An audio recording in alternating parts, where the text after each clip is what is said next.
Good morning, good morning, good morning, good morning. Hello to everyone out there. How's everybody doing? Let me reduce the music that I have coming on this way for me so I can concentrate for all of you awesome people out there. There we go. That makes it nice and easy for me. Move this where I can see all your guys' beautiful messages. Good morning. Hello. Hello, Lorraine, Stephanie, France. Love saying that name. Ninja, Carrie S, Shenanigans, Oils with Mick. How are you guys all doing today? Let me just move my glasses over here, as in my drinking glasses, my coffee. Hello. I got my Top Gun glass, the Need for Speed, and guess what? It's actually from Miramar, San Diego County there. Look at that. Should get it signed by Tom Cruise. So cheers to all of you beautiful people out there. So we'll be doing our art reviews today. YouTube members first. I got a couple from last time and then some that were just mailed to me, or Instagram, Twitter, you know, that whole shebang stuff. So I will grab those here in just a moment. I actually should have opened up my folder and started collecting those already, but I'm a lazy man. Hey, good morning there, Miss Gretchen. How are you doing today? All right, let's open up this folder here. Where is my YouTube review folder? It's starting to get full in here. I'm going to have to start clearing out some space. Not that one. Oh, there we are. Art reviews. All right, move this to the complete section. There we go. Let me open up my space here. There we go. Now I can start grabbing some stuff. How's everybody's weekend going? For some of you, probably just like me, it's just starting, I imagine. Although it's going to be a nice, warm weekend here. I'm excited. Going to do some fun things after I do my chores, obviously. Can't wait to see them all. Me too. Me too. I'm grabbing some right now. So if you guys want to submit, I'll be more than happy to grab them for you, and we'll do some talking. I'm grabbing Lorraine's right now. Oh, you know what I think I want to do? Actually, I'm gonna do this through my phone. Last time I noticed when I downloaded through my phone and then sent them to me Google Doc style, or not Google Doc style, Dropbox style, the images were actually larger. So I'm going to try that again. Let's see if my theory is proved correct here. So grabbing Lorraine's, grabbing Josh right now at the moment. Looks like another one was submitted to me right now via Instagram, so let me grab that as well. Looks like it was Oils with Mick. Grabbing yours, buddy. Let me make sure this is from... Yep. I got one from Saturday. Or wait, is this the old one? Or is this the same one we did before? No, I guess this is a different one. Okay. Let me grab that. Saved. Okay, cool. Now we get to do the cool thing of Dropboxing them to me, which makes a lot of easier stuff happen. So select, grab those, Dropbox, put them right there, save and close. Weekend's good. Oh my god, I'm already bummed, Ninja. I love golfing. Love it. I'm not great. I forget what my handicap is. It's, I think the last time I was keeping track of it on Diablo Golf with my handicap, I am right around 15. 15 handicap. So not bad, not great. I generally shoot, whenever it's like a par 74, I usually shoot between like 90 to like 98. Sometimes I'll hit the high 80s, but it's far and few between depending on the golf course. If it's an easier golf course, I can manage pretty well. All right, let's pull these drop boxes. But I love golf. It's just ever since COVID, it has gotten so expensive to golf now. Like the course near me used to be like, give or take $50 to $75 depending on what day or weekend it was on, and now it's just like $125 to $150. Let's see, where are these images? I probably should have done a better job in putting these in a different spot. Guess stop adding these to my Dropbox, or start clearing out some stuff. Okay, let's see. We got this one, and crap, I got to look back at Instagram. So boom, boom. Where is this one? No, so one. Oh, there we go. Okay, 3. And download. Sorry, just give me 1 second, guys. You get to listen to my velvety voice, which is just as good. right, so there we go. Grab these over. Move that away. So this one is Waterfall one is Oils with Mick. There we go. Then this one's Lorraine. And then this one is Josh. There we go. Those are a good 3 to start with. If you guys have any more, please let me know, and then I will find a spot to put them in at as we get our way through today's awesome stream, brought to you by me and only me. Alrighty, there we go. We got everything up. Let's get through the rest of our conversations here, so that way I can get everything rocking and rolling. My weekend's good. I think for my weekend, I got to clean up the backyard a little bit, which means essentially for me, since my backyard is mostly cement and then a graded wall with all of my garden on it, is just picking up leaves that drop from the trees. I have a little bit of work I have to do after this for like maybe an hour or two. I did a lot of it last night, so that way I didn't have to do much. I have to wash my car. My car is deathly in need of a wash. And it seems like recently it's always been, I don't know, let's see, move myself more center. It's just been like dry dirt, and wind has been pushing stuff on it, and then it would like rain and get moisture and gloomy, and so it wasn't worth cleaning. But now it seems like it's just dry heat now for California, so gonna wash it and get it all clean. And then maybe if I can get my fat ass into a bathing suit, I'll probably go chill at the pool for a little bit, and then also make some beautiful food. I don't know what I'm gonna cook yet tonight. I tried going to the store last night to go get some ribs because ribs sounded good, and they were all sold out, which bums me out. So I'll figure out something to do. But that's pretty much it for my weekend. I got to attend a friend's birthday party, like their kid's birthday party, for like an hour, just make an appearance. And may do some painting on Sunday, but also Sunday might be the only day I get to work on a YouTube video. I haven't done a YouTube video in like 2.5, 3 weeks now for my channel. Need to do one. I've got 2 ideas that I've been working on, just haven't had a chance to finish them. Oh, Stephanie, you sent one via email? Okay, cool. Did you send it recently via an email, or is this an older email? Let me see what I got rocking and rolling in there. Gmail. Open up, por favor.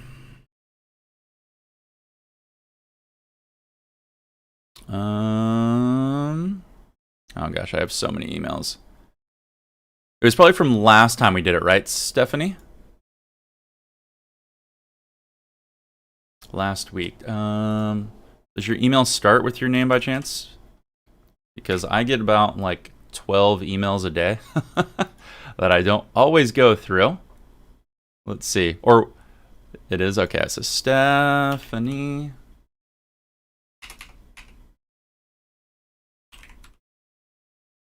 Oh, maybe Stephanie Art?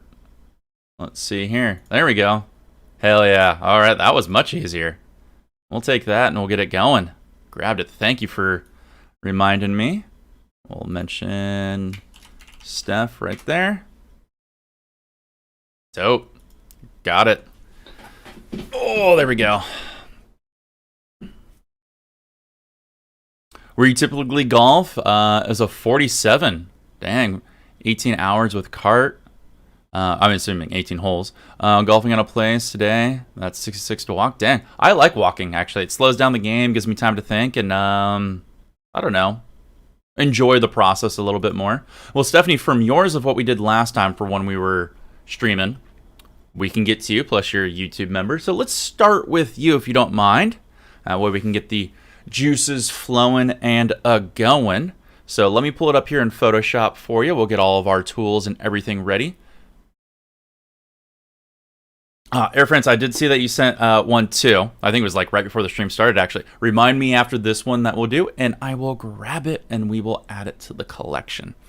So let's get going. So I'm going to pull this into Photoshop for Stephanie really quick.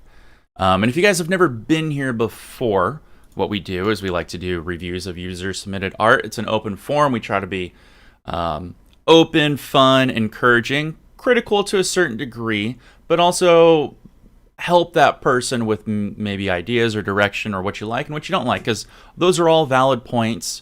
And it's nice to hear other people's opinions. If there's something you like or don't like, you can tag the person whose artwork we're looking at. Be nice. Just be like, hey, I like this, didn't like this, but give them certain directions, because that's what I'll be doing. And if you're interested and you're sitting out there in the VOD or in the wings on the back and you want to submit, everyone is welcome here. We try our best to have a little bit of fun. Hey, what's up, Fred? How you doing today, buddy? How's it been going on with you? So the first one we're going to be taking a look at here is from Stephanie. Stephanie, if you could please tell us all in chat what's the medium, how long you've been painting, what number painting you think this is, anything that'll help us out. Is it based on a tutorial? Did you freestyle this based on a place you've been? Give us a little bit of backstory about the art that you have here, so that way it gives everybody else a little bit of a kind of a reference point, if you will.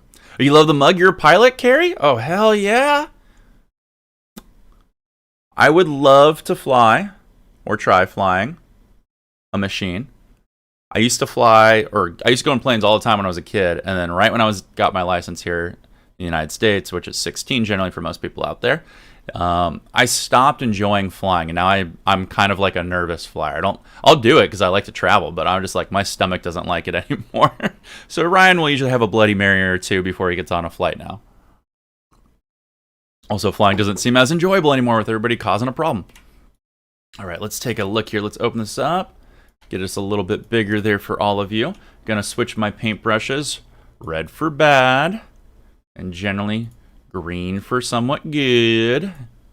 And then let's lower these paintbrushes down a little bit, so it's be a little pixelated. So I think this exported just okay by downloading, but maybe it just was the image file size. So we got a beautiful landscape here. Let's get rid of my ugly face. We got a beautiful, nice light blue sky that's going down into a white haze with some patched clouds in there with the background poking through. We got a nice tree line here with some great foliage with different colorations coming into a water line here of our lake or river, perhaps, with some land cutting down and across, then encapsulated by our rock / waterfall area with a almighty white birch tree poking on out. And then our water just venting out and away. This is great. I love this. This is very good, Stephanie. So Stephanie says this is an oil painting, the 4th oil painting. Oh, and it was done by Paul. Hell yeah, Paul's a great guy. He was in here last stream we were doing doing one of these.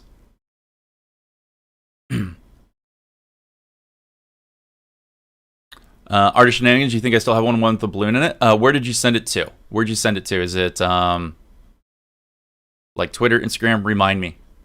Okay, let's take a look. So overall, this is fantastic. I love the color cascading. There is not a lot of contrast, but a decent enough of contrast to build depth layers, because you got the light blues, as in like a baby blue for the sky, contrasted by, I would say, like your very light forest green with highlighted yellows on it. Then the contrast between the green on the tree and the birch, and then the land has all these nice, beautiful planes here. Now it's a little fuzzy for me just because of the pixelation of the image itself. So I won't try to hold anything that I can't discern with my own eye in a certain way. But let's talk about what we see. I think your sky is beautiful. I think you applied this perfectly, because from what I can see within the sky itself, that's still a big brush. It looks like you used the proper amount of liquid white and blue for putting it down. You didn't have too much overlaying colors that probably would have caused issues for sticking layers as you continued your way down the canvas. This is a nice thin layer, and a lot of people should always start with doing this because it makes a lot of things easier to apply later on throughout the painting. Just like you, Fred, when we were talking about yours last week, a bunch of issues. Start with a little bit and you can always add more. This is perfect. Look, you didn't almost have to like work in any clouds or any extra white paint, because the gaps that you leave in the canvas break off into the illusion of clouds for the eye to fill in. So fantastic job, and that makes it easy for when, like you said, have to apply highlights on the trees here or on this tree here or any of the corresponding bushes around there. Your muddy mess. That thing will never leave my mind. That thing will come back to haunt you weekly, my friend. So let's keep going down. So very, very good. The only thing I would maybe possibly do is, as we worked our way here, Stephanie, I probably would have lightened up a little bit more on the blue, so there'd be a little of a white glow coming around in these particular areas right above the precipice of the trees. So that way it just adds to the illusion of more extreme depth being blown out by the light source.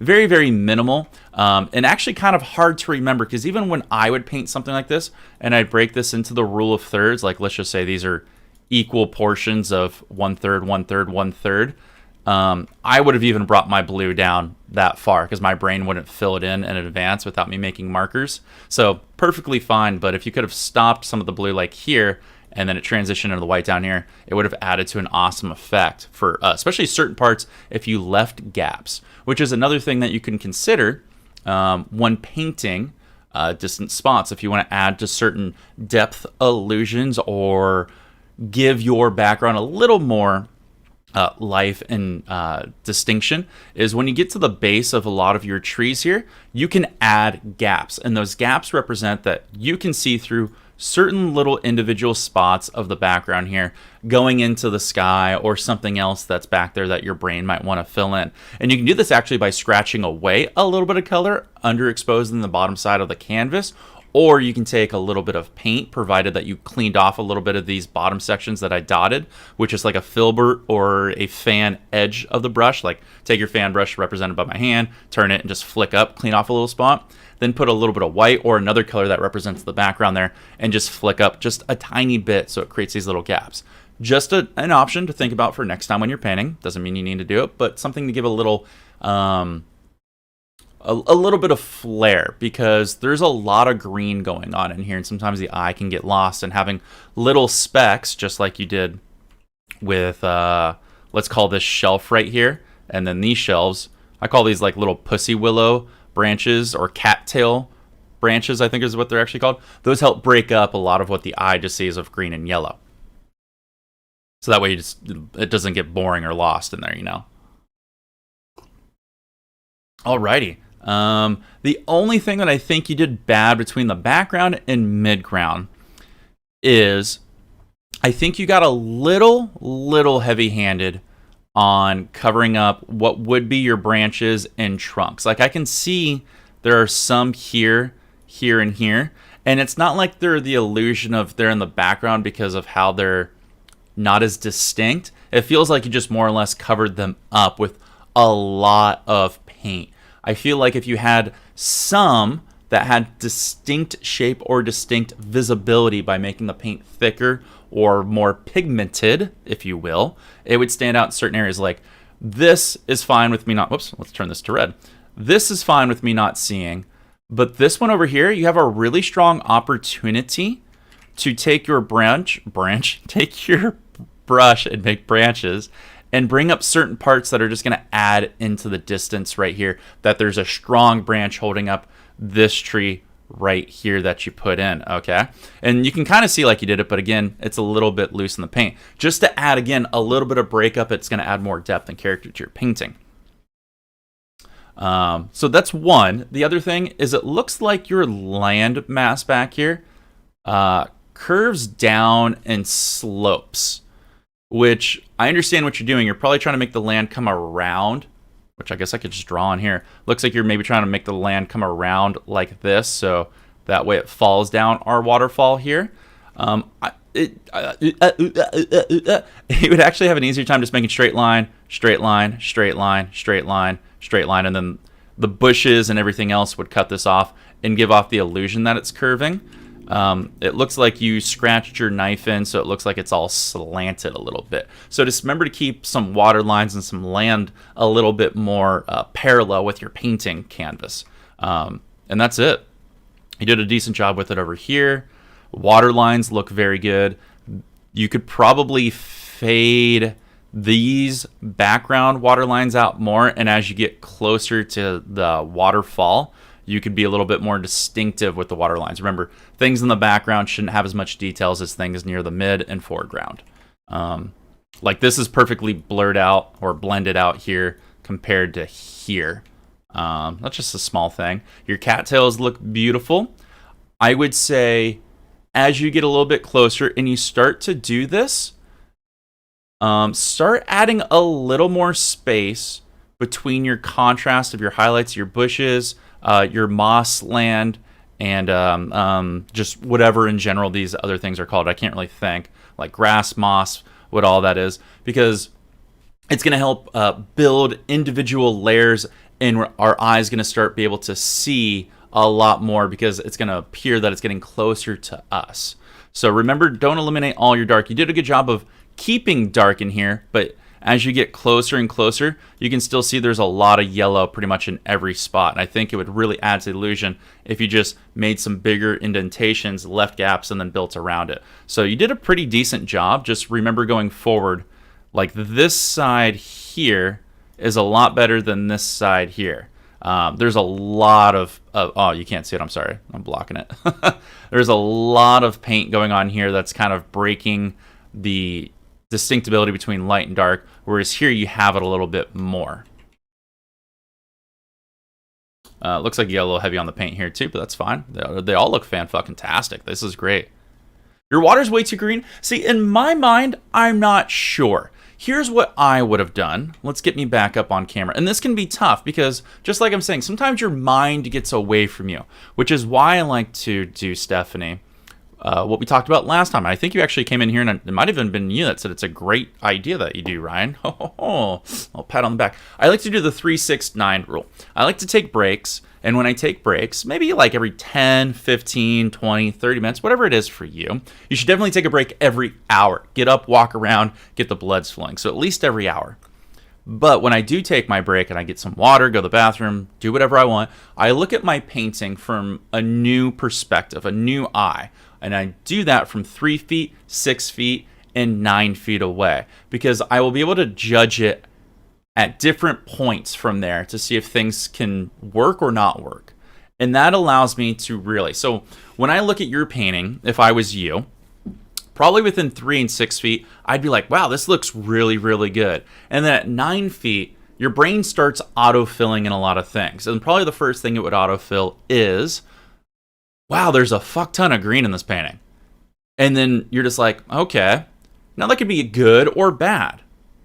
It doesn't mean anything's wrong, but your first thought is generally a gut feeling, and you go, I need something to break up that green. And you go, wow, the other dominant color in here, even though it's faint of a color, is this blue.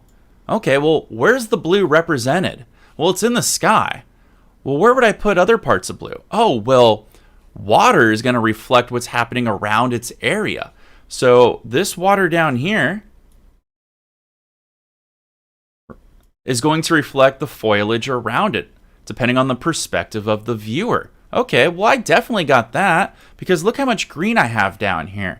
But also, the center sheen right here should probably reflect what would be the sky. So when you probably paint your water, don't be afraid to remove some green and put some blue, and or remove the paint and expose a water sheen, like a white water sheen that would build down the center mass of whatever this is, your lake or your river. And a water sheen's like where you pull outside color into the front, and it's got those just lines going across when you look out into the like horizon of a water line, and it's the reflection of the light source specular highlighting off that center mass. You could do something like that. So you could either add a bunch of white here with the water sheen, or expose the undertone of blue, which would be the reflection of the sky. So those are things to think about, and that's why I generally like to do the 3-6-9 rule. And it just helps me incorporate other things. And then, yeah, that would break up a lot of the green. A lot of the green. And there's nothing wrong with green. This is just going to be just going to have algae. It just could be the reflections. It's just another way of thinking things. But doesn't mean you can't add a little bit of that, if that makes sense. If it's dry, can I add that now? I'm assuming you like add blue or add water sheen. You can. I would probably use a semi-transparent paint so that way it blends more naturally. But to be honest, I would probably leave the painting the way it is, because here's something that probably will happen to the painting. My first question will be, do you like this painting? And if you like this painting, don't do anything to it, because when you diddle a painting too much, you start making so many changes that at some point you're going to hit a cliff and it's just going to fall off and you're going to fucking hate it. And I don't want that to happen to you. If you like this painting and you're proud of it, leave it as it is, and it's a good benchmark for you, okay?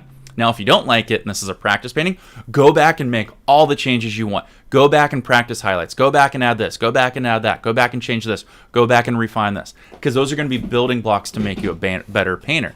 And even if the changes you make that you like or don't like, they're all building blocks to make you better painting for the next painting.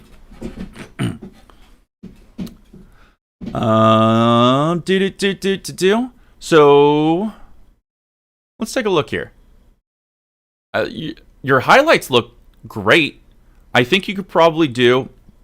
This is just a characteristic of how you apply paint, but it's also an opinion. So when you apply paint here, definitely here, and down here, and down here, I'm gonna ask or give you a suggestion to try on your next one. It looks like your paintbrush isn't blooming a lot. And what I mean by blooming is you probably have a very good and clean paintbrush for when you're applying paint. You're probably taking it, let's go here. You're probably taking your your paint palette represented by my hand and your paintbrush represented by my other hand. And you're probably coming in and you're pulling your paint down, and then, which is the proper way, and then you flip it over, and then you have all these bristles bent down with a nice little slight curve to the brush. And then when you take that and you push, you bend the bristles a little bit. And that's what applies highlights. And you use that curved edge to form bush areas or tree areas, which is 100% correct. What I would like to add to that I was taught from another CRI artist, is sometimes you can make the brush do multiple effects and make things easier on you. Because when you do that technique, you sometimes get a tight cluster. And that tight cluster looks like a bunch of crescents or half circles, which is what you have. Oh, but you can't see. Let me switch over. Which is what you have here, here, here, and here. And it sometimes doesn't look as natural. So what I was taught from a CRI artist is, after you bring your paintbrush down to form your highlight and flip it over, take that brush and tap back into that paint, and there should be very small peaks that hang off of your palette. That represents two things, or it represents one thing technically. The second thing is going to come up here in a second. It means you have the correct application of paint, so when you apply it to your canvas, it's going to stick. But it also has a second effect, is when you push that paint back in, is some of those bristles that were tightly collected are going to open up and bloom just a little bit. And they're going to bloom in like not a asymmetrical way or symmetrical way. They're going to be a little wonky a little bit.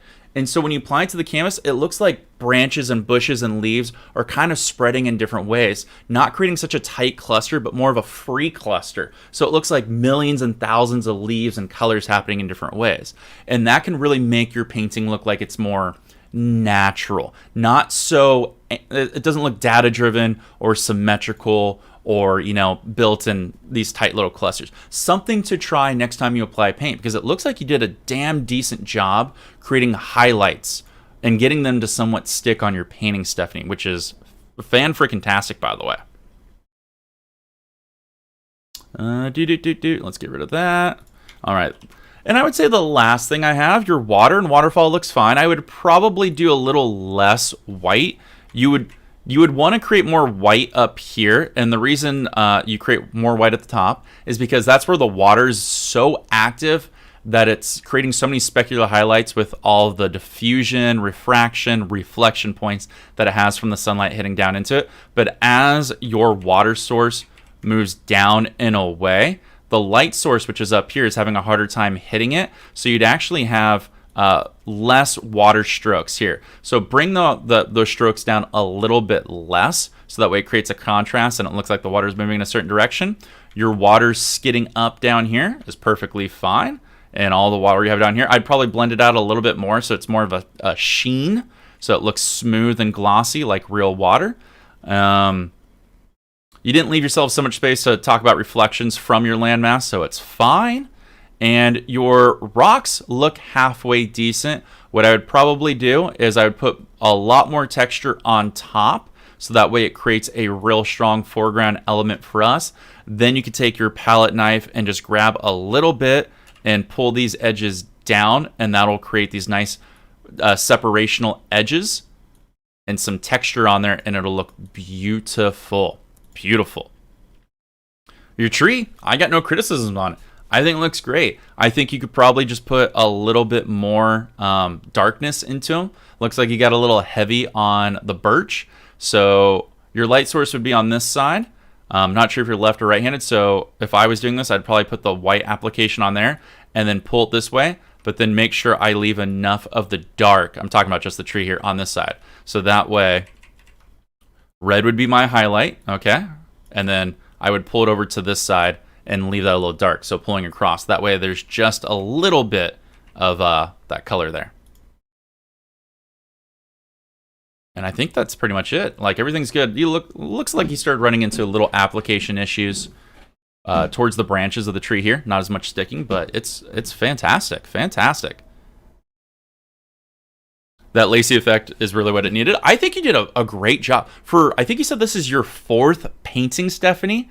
This is great. To be honest, I wouldn't do anything to it. I think you did an immaculate job for what you have. I think you got enough advice and enough skills to tackle the next one that's going to make it look fantastic.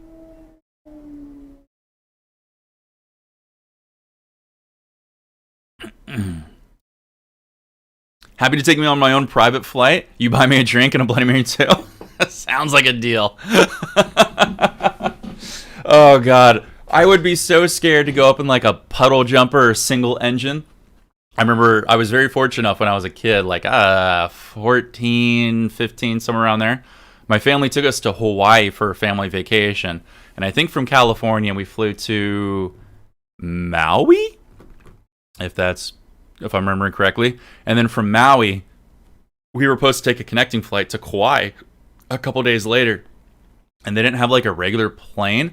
They had like a small, it wasn't like single engine, but it was close to single engine. It was still enough to hold like 20 to, 30 some passengers.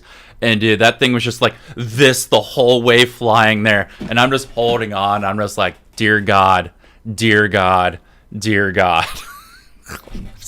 And my mom does not like flying at all. It was a nervous wreck. Oh, good gosh. What is a CRI artist? Sorry, by the way, hello, Sky. It's a certified ROS instructor. So it's somebody who's been trained from the CRI classes that you take, which are generally down in, I always misenunciate the name. It's like New Symar, Florida. I do think they opened up another institution, which might be in Bob's old Indiana studio town, Muncie. And you take a 3-week course.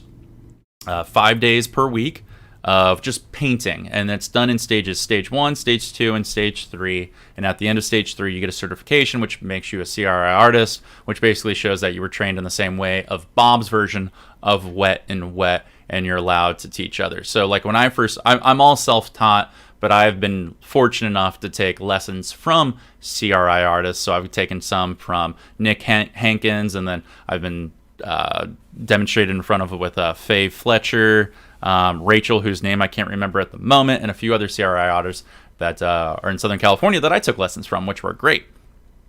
So that's what a CRI artist is, if that helps you out. You forgot to highlight / shadow my 4th. Thank you. I appreciate this. This is great. You flew to Denver to Jackson, Wyoming in one of those flying hallways. Oh my God. The best part is when the captain's like, hey, we have to distribute the weight. There's too much on the left or in the front and the back. You're like, what, distribute weight? What are you talking about? Is this thing not going to get off the ground? And then you start thinking of all the bad things that can happen. This was great, Stephanie. I would love to see you not necessarily paint this one again, because it's very green heavy. However, you can always change it up. Just because one painting is done a certain way, like you have here, doesn't mean it can't go through seasons of spring, autumn, summer, winter, winter solstice, whatever is to you. You can add different colors and change up the environment. I think it's beautiful. I think you did a great job. I can't wait to see what you paint next. Your younger son and I flew in an experimental plane that had no cockpit, all open. Oh, felt like we were next to go. I would be so bummed. Oh, mankind in the air. So insane. So insane. I mean, flying is one of the coolest things ever. I actually really enjoy taking off and landing. I find those to be the most fascinating. And where I live in Southern California, the airport near me was built around a residential-ish area. I would say it wasn't built. It was built near residential, and then as my county grew, more homes started building closer to the airport, and then the home HOAs won a case against the airport about noise to a certain degree. So the airplanes there, whoever flies out there probably knows, I think like the normal ascent from a takeoff is something like 6 to 7 degrees as you take off from the runway and go up into the atmosphere. And at that airport there, it's 15 degrees because they have to get higher than the sound barrier of what's applicable to the homes. So it's insane. So you're like, it's kind of cool, but also kind of intense. They actually warn you before they take off. They're like, this is what we do here. My husband and I started Wet on Wet about 3 weeks ago. We have been struggling. I found your videos just this week. You've been super duper helpful. I really appreciate it all. That is awesome. First of all, very cool to have a creative outlet with someone close to you, like your husband. Now here's the real question. Who's been struggling more, you or your husband? Who's been nailing some things? You're super wonderful. You're super welcome, Stephanie. Thank you for your support. And more importantly, thank you for sharing your artwork with us. I think you got great potential there. I really am excited to see what you paint next time. Alrighty, who is up next with us? I got in the wings here. I got Josh, Lorraine. It was with Mick. I should probably do Lorraine because she's a YouTube member. I'm not sure if Josh is here, by the way. I also don't know if that's his username, but that's what it was on Instagram.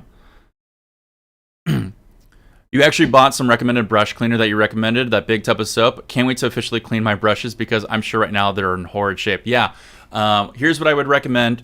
Don't use extreme hot water. Use lukewarm water. A lot of people's big mistake is when I recommend a product like a cleaner or something like that, is your bristles. I don't have a brush around here, but that ferrule, that metal piece that clamps all the brushes together, there's a ring of glue in there that's holding those bristles into place also. If you do hot water, it softens the glue, which then can allow all those bristles to fall out. So Fred, just make sure you use basic lukewarm water. And then also I did a video or a YouTube short. If yours are in horrid condition, do an initial cleaning, get them all clean, then do a second coating, but then get a really strong lather in there, shape your bristles the way that you want, and then leave that lather coating on there for a couple hours. And that coating's going to eat away all the it won't hurt the brush, it'll be perfectly fine. It's going to eat away all the residual gunk that's in there, and then clean it off. Don't clean all of the conditioner off. Clean off, like, let's just say 95% of it, and then reshape the brush, let it drip dry or dry in whichever fashion you like.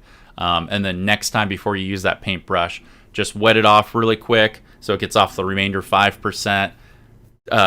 Wipe it dry a little bit, and then dip it in whatever cleaning material you like to use, your thinners, and then bat it dry, and then you're good to use your brush. I know it sounds like a lot of stuff, but trust me, that'll make your brushes work well. One of the biggest mistakes a lot of new painters have, especially me, I wish I had my brushes here now, is one of my first set of brushes. I actually still own my first brush, which is one of my favorite brushes. That one I show in videos all the time that looks like it's been to hell and back.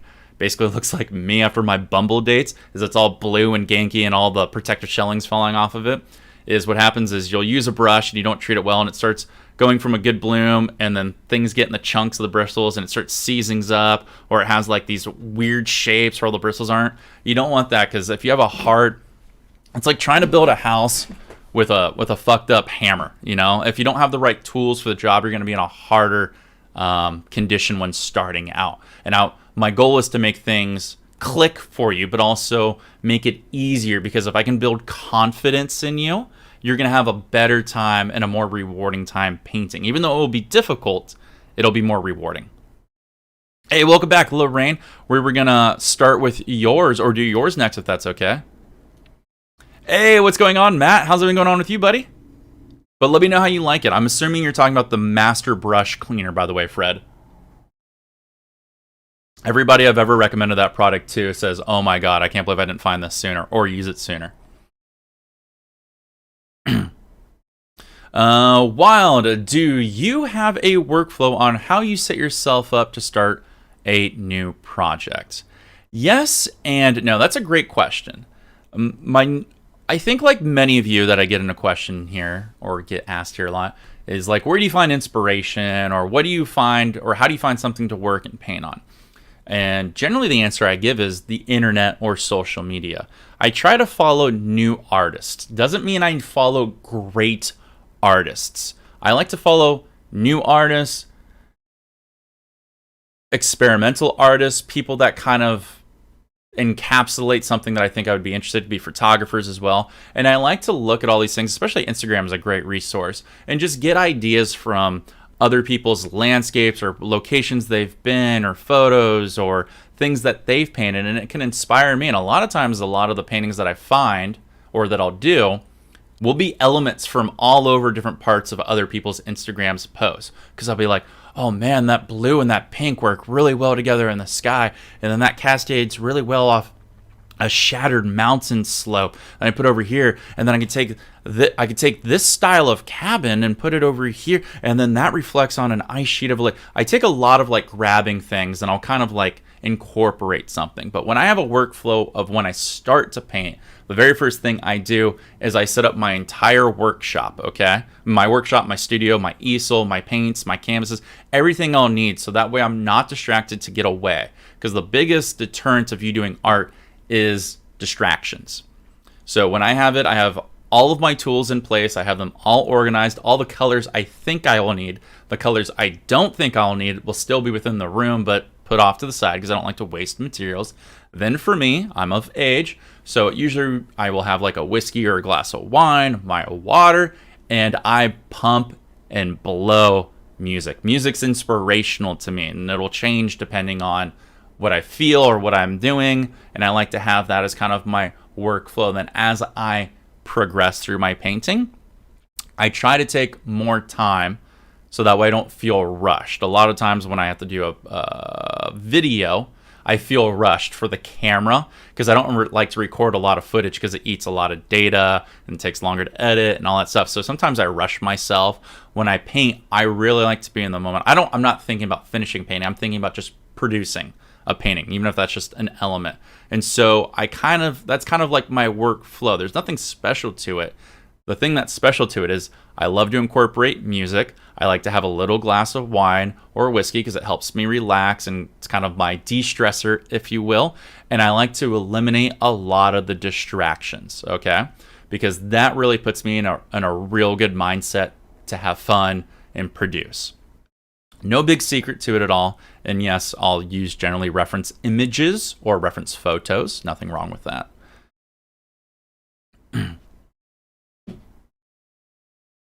I tend to set up to be prepared, still scramble when you do a live feed. I'm always scrambling, especially when I'm recording stuff. Alrighty, hey Jane, how's everything going on with you? Good morning, good morning.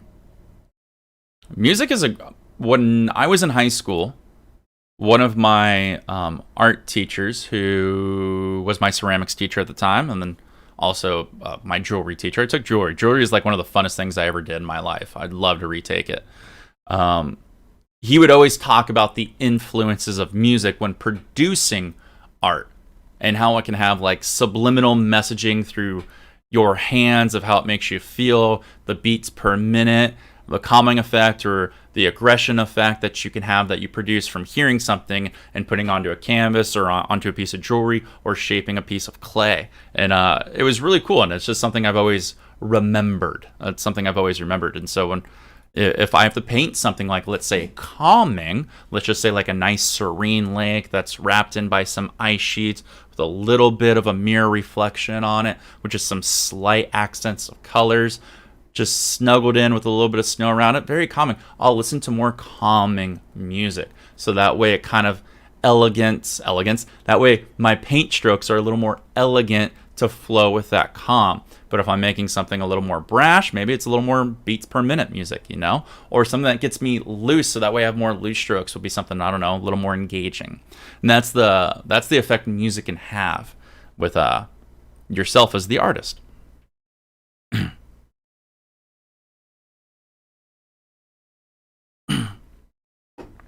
Yours is a little more of a production because you got to set up a hospital table to paint on while I sit on the end of the bed. What is a hospital table? Is that just a table that's on like roller wheels that's got like the support on one side so that way it can shift on over to the table? Or I mean, over the bed? Is that what it is? That's my assumption. Gonna review yours today, Cindy? Yeah, where did you send yours to? I'm gonna do Lorraine's right now. I do all YouTube members first. So let's pull up Lorraine's and then let me know if you can. Where you sent yours to. Hey, I got it right, Fred. I wonder if there's something out there. I guess the table would work. I was going to say if there's an off tweeter. All right. Remind me after this one and we'll grab it for you, okay? Oh, hold on. I just accidentally clicked away. There we go. Alrighty. Here we go. We got Lorraine's. Let's duplicate that layer. Move my face out of the way. Now, we've got a beautiful, beautiful mystery path leading off into the light down here. We've got our tree line in the distant background with a path that's leading to it, enclosed by our mysterious trees, owl, rocks, and foliage on the ground. This is I'm assuming this is a work in production. By the way, if you guys never knew, somebody had explained this to me early in my Instagram art career.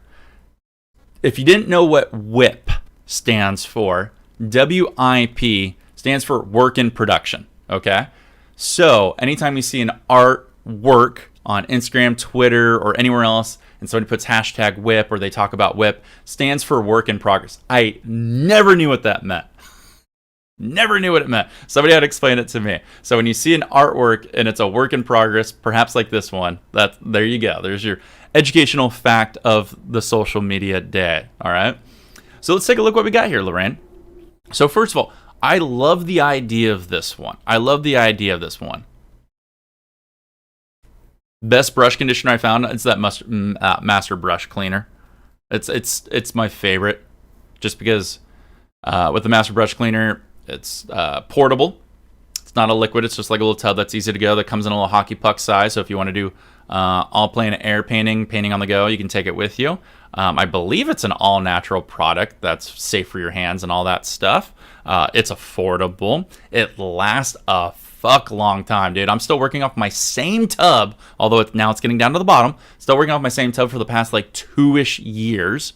I like how it can condition and preserve, and I like how it can clean, and I love how it also can fix and reshape brushes. That's probably why it's my favorite, and the fact that it's generally affordable, and a lot of the times you can save on it with coupon codes or even Amazon sometimes. That's the real go-to. So I would say that Master Brush Cleaner, which is generally linked, Oils with Mick, in a lot of my videos, but if not, if you type in brush cleaner, probably on my YouTube channel, you'll see it there. You can watch my review on it and then click through the links that'll take you to it. Alrighty, so I love the light source. I love the light source that you have here, Lorraine, coming down and across. And so far, I think you're doing a damn decent job of the light source that's put here coming and fading away down and around. However, I would say you probably have to exaggerate the illusion to some bit as you finish this painting. So don't be afraid to add not specular highlights, but some stronger highlights that would dance and cascade off the inner sides of your trunks, rocks, path, and foothills here, okay?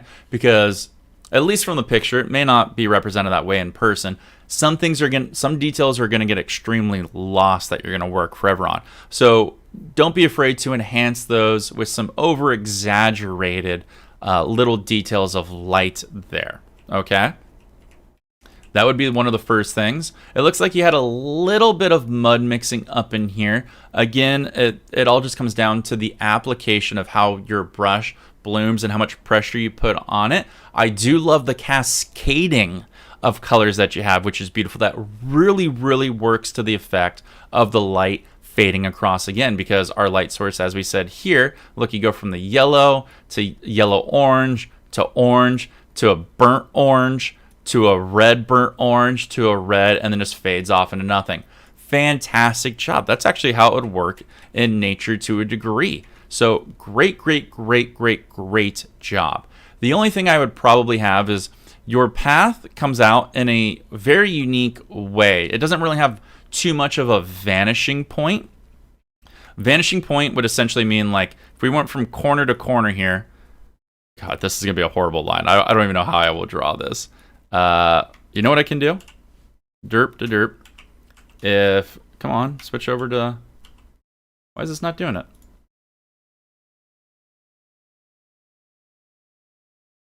Come on. Doesn't want to switch from me. Doesn't want to switch from me. Don't embarrass me. There we go. So if a vanishing point would be like if your trail was here, so let's just say over here, the vanishing point, let's stroke this so you guys can see it. That would be your vanishing point right there, okay? Or something like that. Your path would generally get smaller and fade across. Now, this can be extremely hard to do for a lot of painters and a lot of veteran painters out there. So what I recommend is create the illusion of a vanishing point, and then you know what I do is I just cover it up with bushes. So that vanishing point kind of sneaks behind a bush.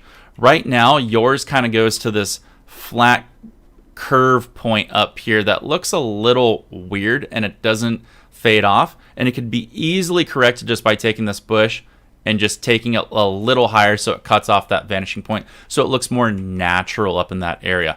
Very something easy to do for the next time you're going forward, okay? But you did a damn good decent job. The other thing I would have, since your light source is here, is I'd add a little more light on your path and then start fading it as it comes down this pathway. But don't be afraid to add some specular soft highlights down there, because again, some of the light's going to catch like little high points and low points of the path, just to make it stand out again, so you don't lose all the finer details of the hard things that you've been working in there. I would add a little more highlight on the inside of the path and then fade it as it goes this way. You can almost add like no details as you get way out here on the far side, which will look really, really cool. Like there's a void, which would look mysterious, which would probably enhance your little woodland creature friend up here looking good. Like you wouldn't want to take this path unless you're a little Red Riding Hood. I love all the effects you got going on here. Some things could probably be a little more strong silhouetted, like these little branches here, which is just a second application of paint. That's all you need at the base, because that way they'd stand out a tiny bit more. Your rocks look fantastic as they get closer to us, though. And I'm not really sure what this is down here. Oh, maybe it's, oh, okay, wait. No, I think I get it now. Okay, we got a tree trunk here that's all shattered and broken. I bet that little guy had a bad day, fell over, and now this is the tree stump down into here. I think that's what it is. Okay, I think I get it. The only problem is this color is the same as this color, so it's not as distinct to my eye. Now it could just be the photo and the picture, but maybe think about that when painting. Is you may have to use something of a different mixture color that has a little bit of a hue shift to it, so that way it stands out a little bit more and be a little bit different, because your ground here, or sorry, your tree trunk here, your rocks here, your pathway here, and your rocks here are all the same colors, and it gets a little bit lost for such a cool element that you have there. So maybe think about not muddying up the colors, but marbling up some of the colors there, so that way there's some distinct abilities and different shapes going on in there, and different colors and highlights and shifts and whatnot. All in all, I think the only thing that your painting really lacks is it needs some texture and distinctability and detail up front. This is really smooth, but this is more patchy. This up top appears to me to have more detail than what you have down here. Now again, it could be tough to tell in a photo, but I feel like you could have smoothed this out, and then as we work our way down here, and as we work our way down here, you can apply more texture, a little bit more texture, to your trees, your rocks, your fallen tree, your rocks, and then add just a little bit of thicker highlights here. Doesn't need to be bright highlights. It could be muted a little bit, but you could have added on these shelves, and that would have added to the illusion of depth. Like that path is way back there, and we don't know what's in that blown out mysterious area, and I want to check it out, and we're going to walk this path to it. I think that's the only thing that doesn't necessarily fail, but could add a little bit more to it, Lorraine. It's just adding a little more distinct detail to the foreground to add to the illusion of great depth in this mysterious path back there. But all in all, first of all, I love this painting. I love the idea behind it. And if you wanted to, something that Tally would probably do, just like we were talking about the vanishing point, Tally would probably take something like this. Like he would probably talk to me and be like, all right, look, your light source is, let's just say it's up here, represented by this big old little red bloob right there.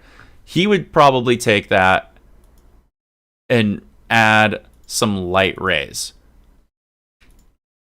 that would shift and fade out with some dry brush stroking techniques. Not necessarily this way, but he would do, well, let's just feather it by like 5 or something like that, and then we'll stroke it. Where's stroke? There it is. He would do something kind of like that. I guess I could have done it with white. Let's do it with white. Or actually, you know what? Why not just fill it in? Derp. Oh, that's probably why, because it's not a new layer. He would probably do something like that, you know? Just like a little small dry brushing effect that you could do, so that way it looks like light cascades, which would add to the accent colors, or add to the effect of when you do apply like some highlights and textures in these particular spots. It now has rhyme and a reason to it, because you have this godlight coming down and across. Okay, so hopefully that makes a little bit of sense of why you would add, soft highlights and soft specular highlights or diffused highlights in certain little areas, because you can make the idea, or you can make the rhyme or reason that that light is cascading and punching through in certain areas. And if you ever want to create this technique with this right here, what a lot of people call God light, is what a dry brushing technique is when you have a dry painting, you take a little bit of paint with a paintbrush that's got a little more bloom on it, and I generally use a ruler, so I get straightish lines. You lay your ruler down, start where your light source is, which is up here, and start just brushing in this general area with a little bit of paint. And as you keep pulling the paintbrush, it's only going to put a little bit of application of white down. And I would probably recommend using a semi-transparent paint so it can show the undertones through, and it's going to create those little effects there. But this is a dope one, Lorraine. Why isn't that deleting? There we go. I think it's awesome since it's from her thoughts. Most definitely. Super definitely. I just want to know where this path leads. It's very curious and curiouser. I think a soft white would work too. You can use something like a zinc white. A zinc white would be a good one. Hey, what's up, Hilo? Or if it's a full dry painting, you can use a firm titanium white paint, but just use a little bit. And I literally do mean like a little bit on the end, because it'll start strong near your light source, which will add to the, don't be afraid, which will add to the effect of like light diffusion. And then as you pull it, it's going to break and blend perfectly as it comes down and away. All in all, this is fantastic. This is one of your most creative ones that you've ever submitted. At least in my mind, I love how this is. And the owl's dope. I can't paint woodland creatures. This is awesome. Like you could almost you could almost even add like if this was more of a black void back down in this general area here, you could add like, oh wait, you can't see it. Like if this black void was back here, you could add like an eye there and an eye there, like a little wolf or something is poking through. Very ominous, and it'd look awesome.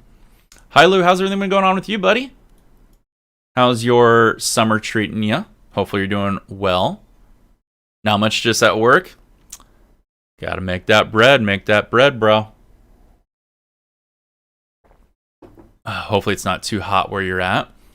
Alrighty. Lorraine, thank you for sharing your art. As always, beautiful. Alright. I forgot who said they sent one on Twitter. Was it Cindy? Cindy, was it you? Can you please remind me? My brain gets a little combobulated. If it was you, please speak up and I will do my best to go grab it for you.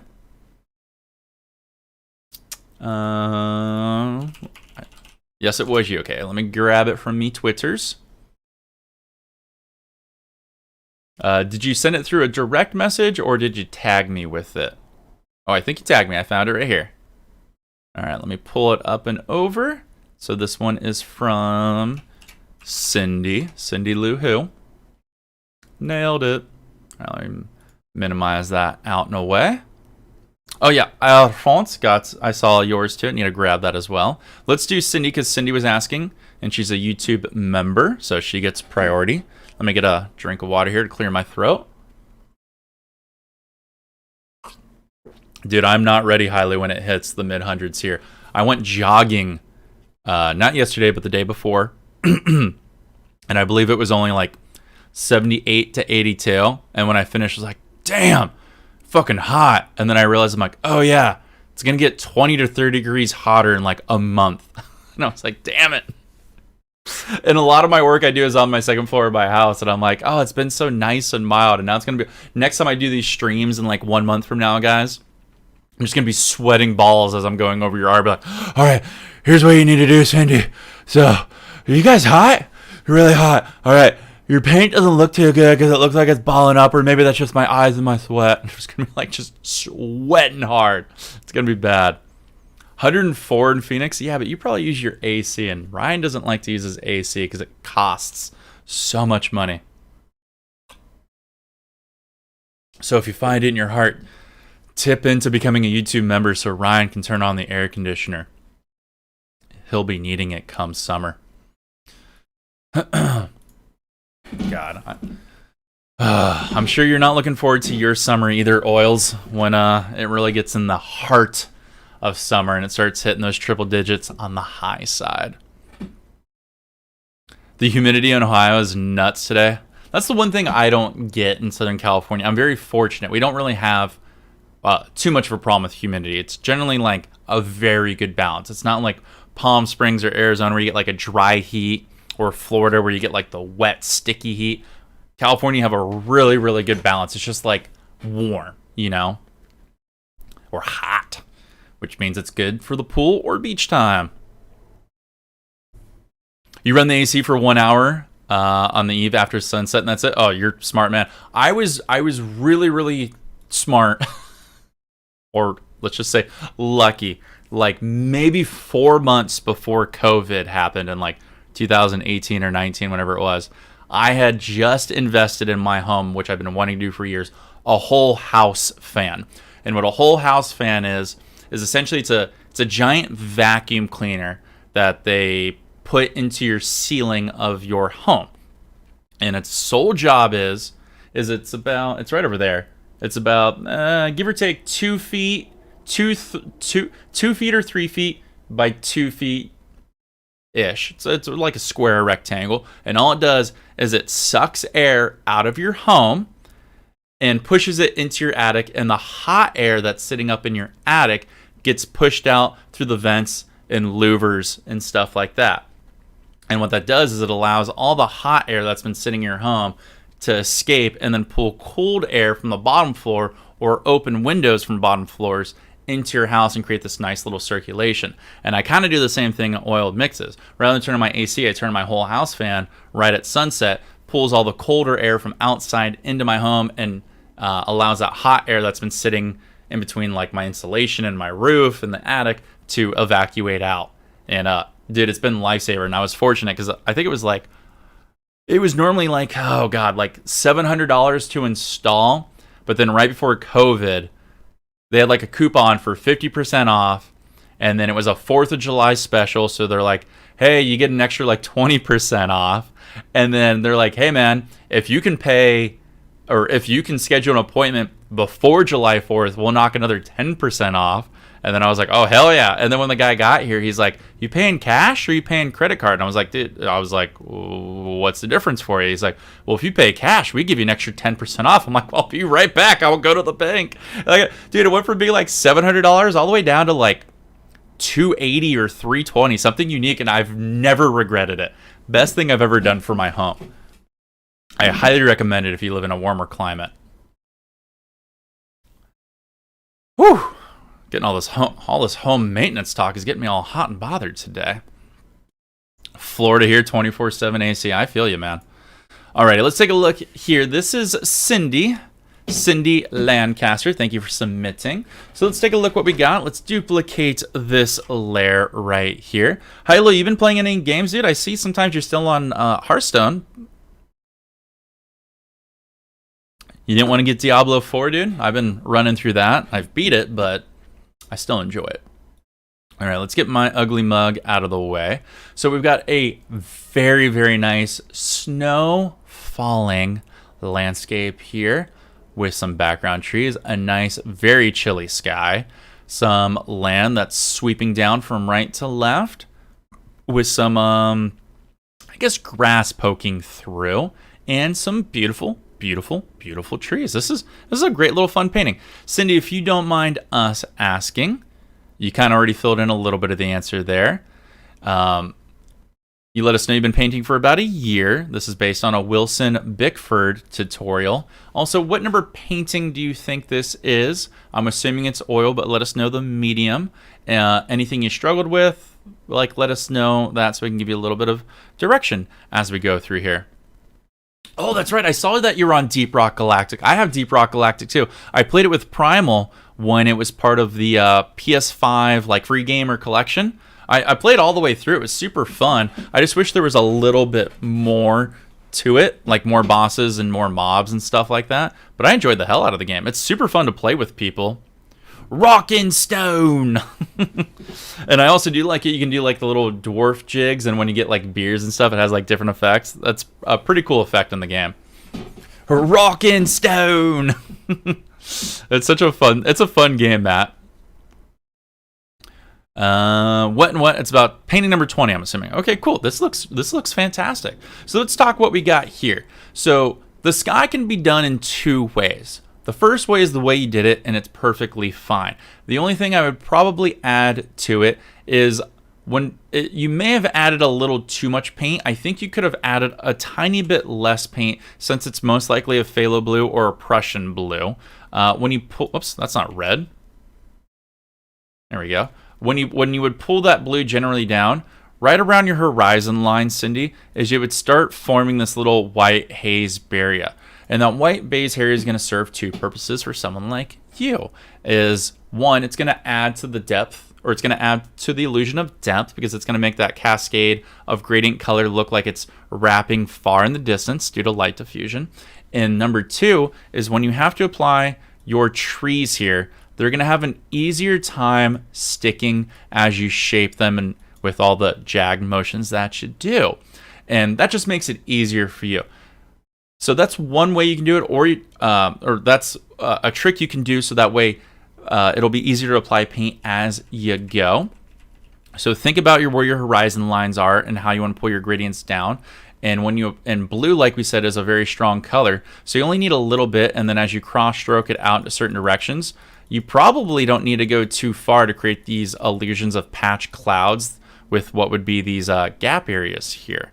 So I would always say, when it comes to using blue, use 50% less than you need, and then do the 369 rule, Cindy, which is, let me go back here, or you know, it's probably just easier to do this. Use the 369 rule. So when you paint in your blue here, and then you cross blend it into where you need, step back 3, 6, 9 feet and go, okay, well, that's good. All right, well, let's leave that part alone. Let's start working over here with our blue and start blending in where we need. Then do the 3, 6, 9. Because then you can decide, it's like, nah, I need a little bit more here. I want this to be a darker spot. And then you can go back and add a little bit more, as opposed to adding 100% of the blue right up front, because it's going to be a bitch to take off if you don't want it, okay? And it's just going to give you more control. And that's what I want you to have. I want you to have more control of your landscape.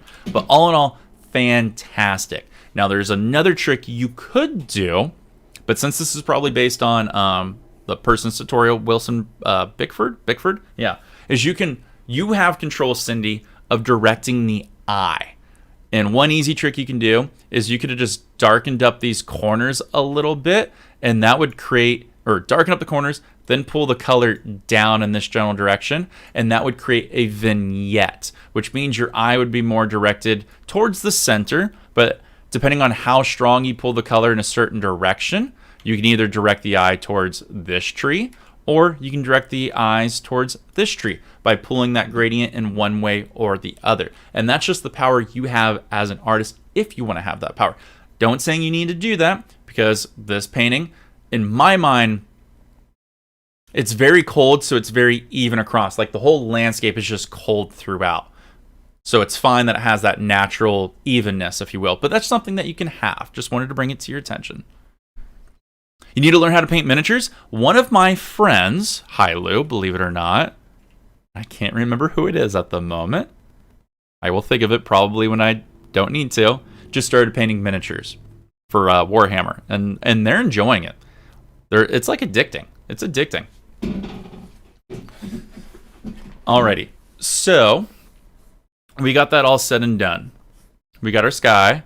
Your tree line looks actually pretty decent. It looks pretty decent. The only thing I think that you probably could have done is load your brush again with like 50% paint here, Cindy. And here's what it's going to do for you is when you create these lines with less paint, it's going to give you more control to see like where you want to add more dense pockets later. It looks like you started with a little bit more paint, and when you went in and pushed and went in and pushed and went in and pushed, you had some fat tops here. And that's just from heavy application of paint from your first initial push in and pull downs, push in or pull downs, okay? And what you can, and an easy way to correct that is use less paint. So when you do your push and pull down, it's not as distinct. So that way you can go back over it later with your second application and make it more bold or vivid. The one thing I think you did fantastically is you just didn't use one color. It looks like you actually used a little bit of blue, a little bit of brown, and a mixture of both of those to make different layers look like it has distance in it, which is fantastic. The one thing I think you could add, like we were talking about the last person, is down here at the bottom of your tree trunkage is don't be afraid. In your mind, I don't know where this is placed. I don't know if this is close midground or far midground.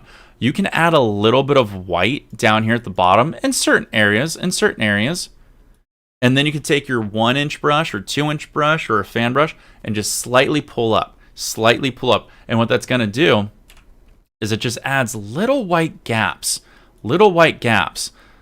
in between these areas. So it looks like there's just the tree trunk has grown up above the land of the horizon, and you can see through just ever so slightly. It's something you can do. It's something you do. And you can actually even sometimes, if you want, you can add those little white gaps and pull up even higher. So it looks like there's gaps between clusters of trees that goes in the distance. Another thing you can do.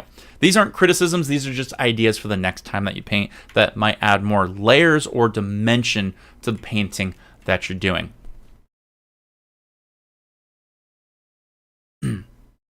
You missed that painting on focus on the snow, and that's fine. That's fine. I get it. Sometimes you get focused on certain parts and what you're doing and whatnot. You got the Dead by Daylight board game, and the minis are unpainted. So it's funny. I saw that. I'm curious if that game's good, but I saw that Apex Legends also has a board game as well. And I don't know if they're the same type of miniatures, but they're like a polyplastic that's all gray, and I feel like they could do from a painting too. I don't know if yours are like steel miniatures or plastic miniatures, Hilo. Alrighty, so your land actually looks really good as it comes down and across. And it almost looks, the only thing that you failed on the land might be a little bit here. Because your land, Cindy, comes down and then up a little bit. And then it kind of like bumps down and across.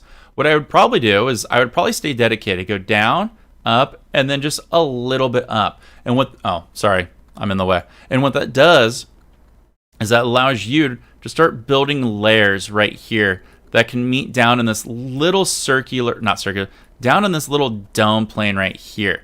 So that way you can scratch in some darker colors, like maybe the ice melted where the green is and then started pulling down to where the red is and hardened. So that's a little harder sheet of ice, which is why you could add more blue down there, kind of like what you did here, and it would give it rhyme and reason. Those are just things that you think about. One of the hardest things is building land, thinking about how land would operate. The good news is when you put in your template, which is why I like to take a thinner paint and I like to scratch in just initial lines, and I go, okay, well, how would that work? I'll remove my face here. How would this work? Well, okay, well, this land maybe shouldn't go so sloped down, or shouldn't go down like that. Maybe it comes and it connects right here.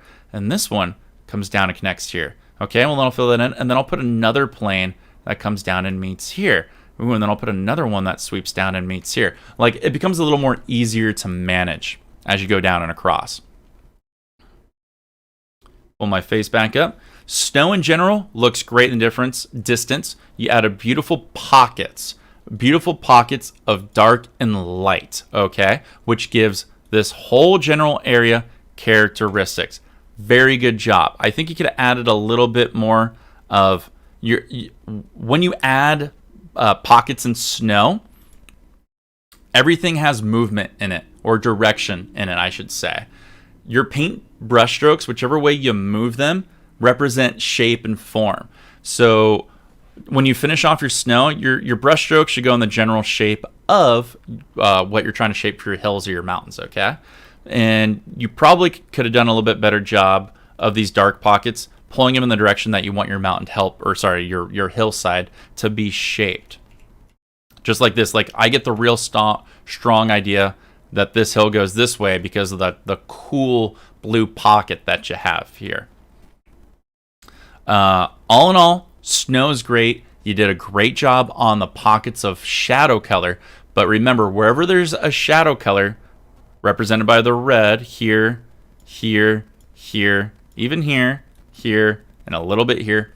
Adding a little bit of white highlight is really going to make this painting pop off the canvas and make it look like a real environment. And adding just a little bit of highlight brush strokes here, a little bit here, a little bit here, maybe a little bit here and here.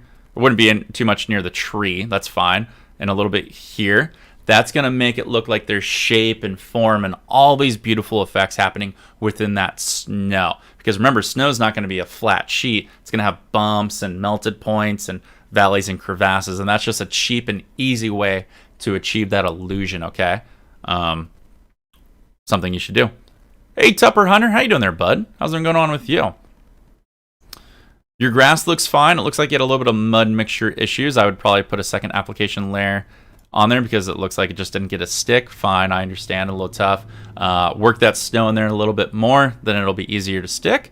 I'm doing great. Thanks for asking, man. Just going through some user-submitted art here.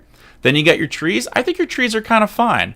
Nothing wrong with them. I think you went a little heavy on the snow, but you know what? That's not bad because the environment that you put it in, it's snowing, so it's okay if it's a little heavy. I would say shaping your snow on your tree would really help a lot. One of the hardest things to do, which is why I'd recommend going slow with a smaller brush, like a filbert brush, and you can help shape the snow so it keeps the shape of your tree because it gets a little blobby down here and a little down here, okay? And that's it. Your snow looks good. I think that the chunks that you added on there are a tiny bit big as it comes in here.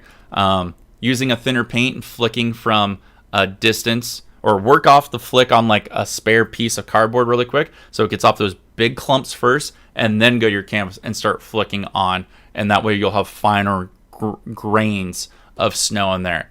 And all in all, I think this is fantastic. This is a cool little painting. Simple too. The reason I love this painting is simple. I love simple paintings.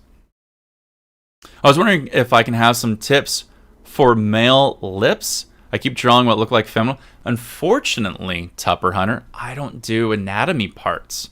And when I do paint people, it's very abstractish shapes, if you will. I can't do finer detail.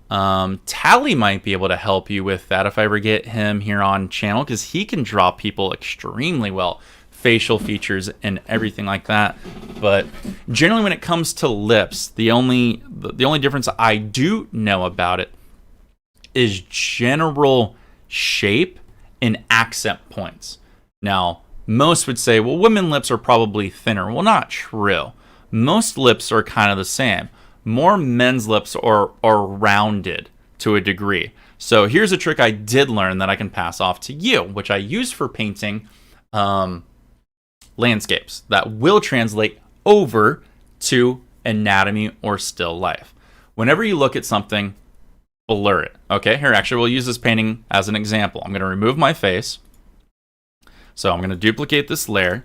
Whenever you want to paint something, you basically want to blur it and create the general shape. So let's go up to a little Gaussian blur up here. And let's just blur it, let's say 25-ish, or 22, okay. You want to look at the general blurred shape to see how that is formed in something. So look at a reference photo of male lips or female lips and see the general shape that it would have, so you know what general shape and form to follow, okay? So you could have your male lips that would probably go like up and across and down, and then a little bit wider, you know? And then female lips may have a thinner bottom, but a more plump top, you know, something like that. I mean, I can't draw lips on a computer, but using a blur to figure out what the general shape is of items and mimicking that helps a lot, because then you've created a template that you can use to fill in. That's I do that all the time for landscapes of how I want to form trees, bushes, water, mountains, hillsides, clouds. Finding out a general shape that I want to follow helps a ton. Alrighty, let's thank you, Cindy, for allowing us to take a look at your photo. Anatomy's tough. Like when I paint, when I paint anatomy, generally it's like women figures, because I find the women body appealing. I'm a man. Getting shapes down are really, really tough for me. I don't even try to do it, so I just follow kind of like more of an abstract style of doing it, more free and loose. And I enjoy it. I just try to get the general shape, because the brain will fill in the rest.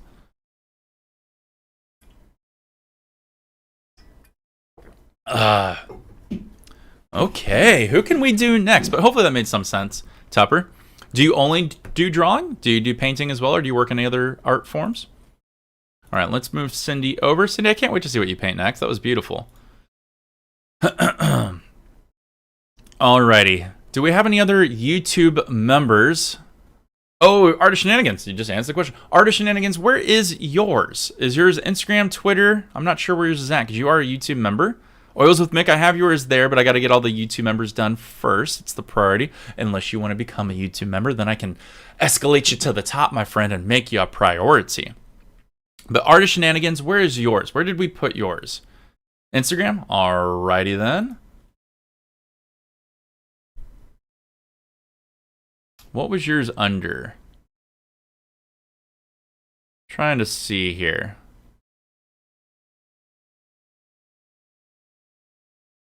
Art of Shenanigans. Where is yours? You wouldn't happen to be Colby, would you? No, those ones. One with the balloons. Maybe it's not showing up on Instagram. Was it sent through Facebook Messenger?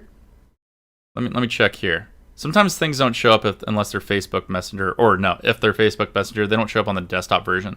Oh, Shenanigans. Yeah, there it is. I don't know why. There we go. Okay. Yeah, I don't know why they didn't show up on the computer side. All right, let me download it really quick and send it to myself. I got it. The balloons. Uno momento, por favor. Dropboxing it to myself. There we go. Alrighty, let's grab that.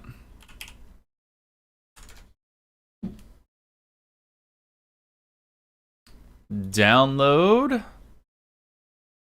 Move this over here. There we go. Hey, look at me. I got it.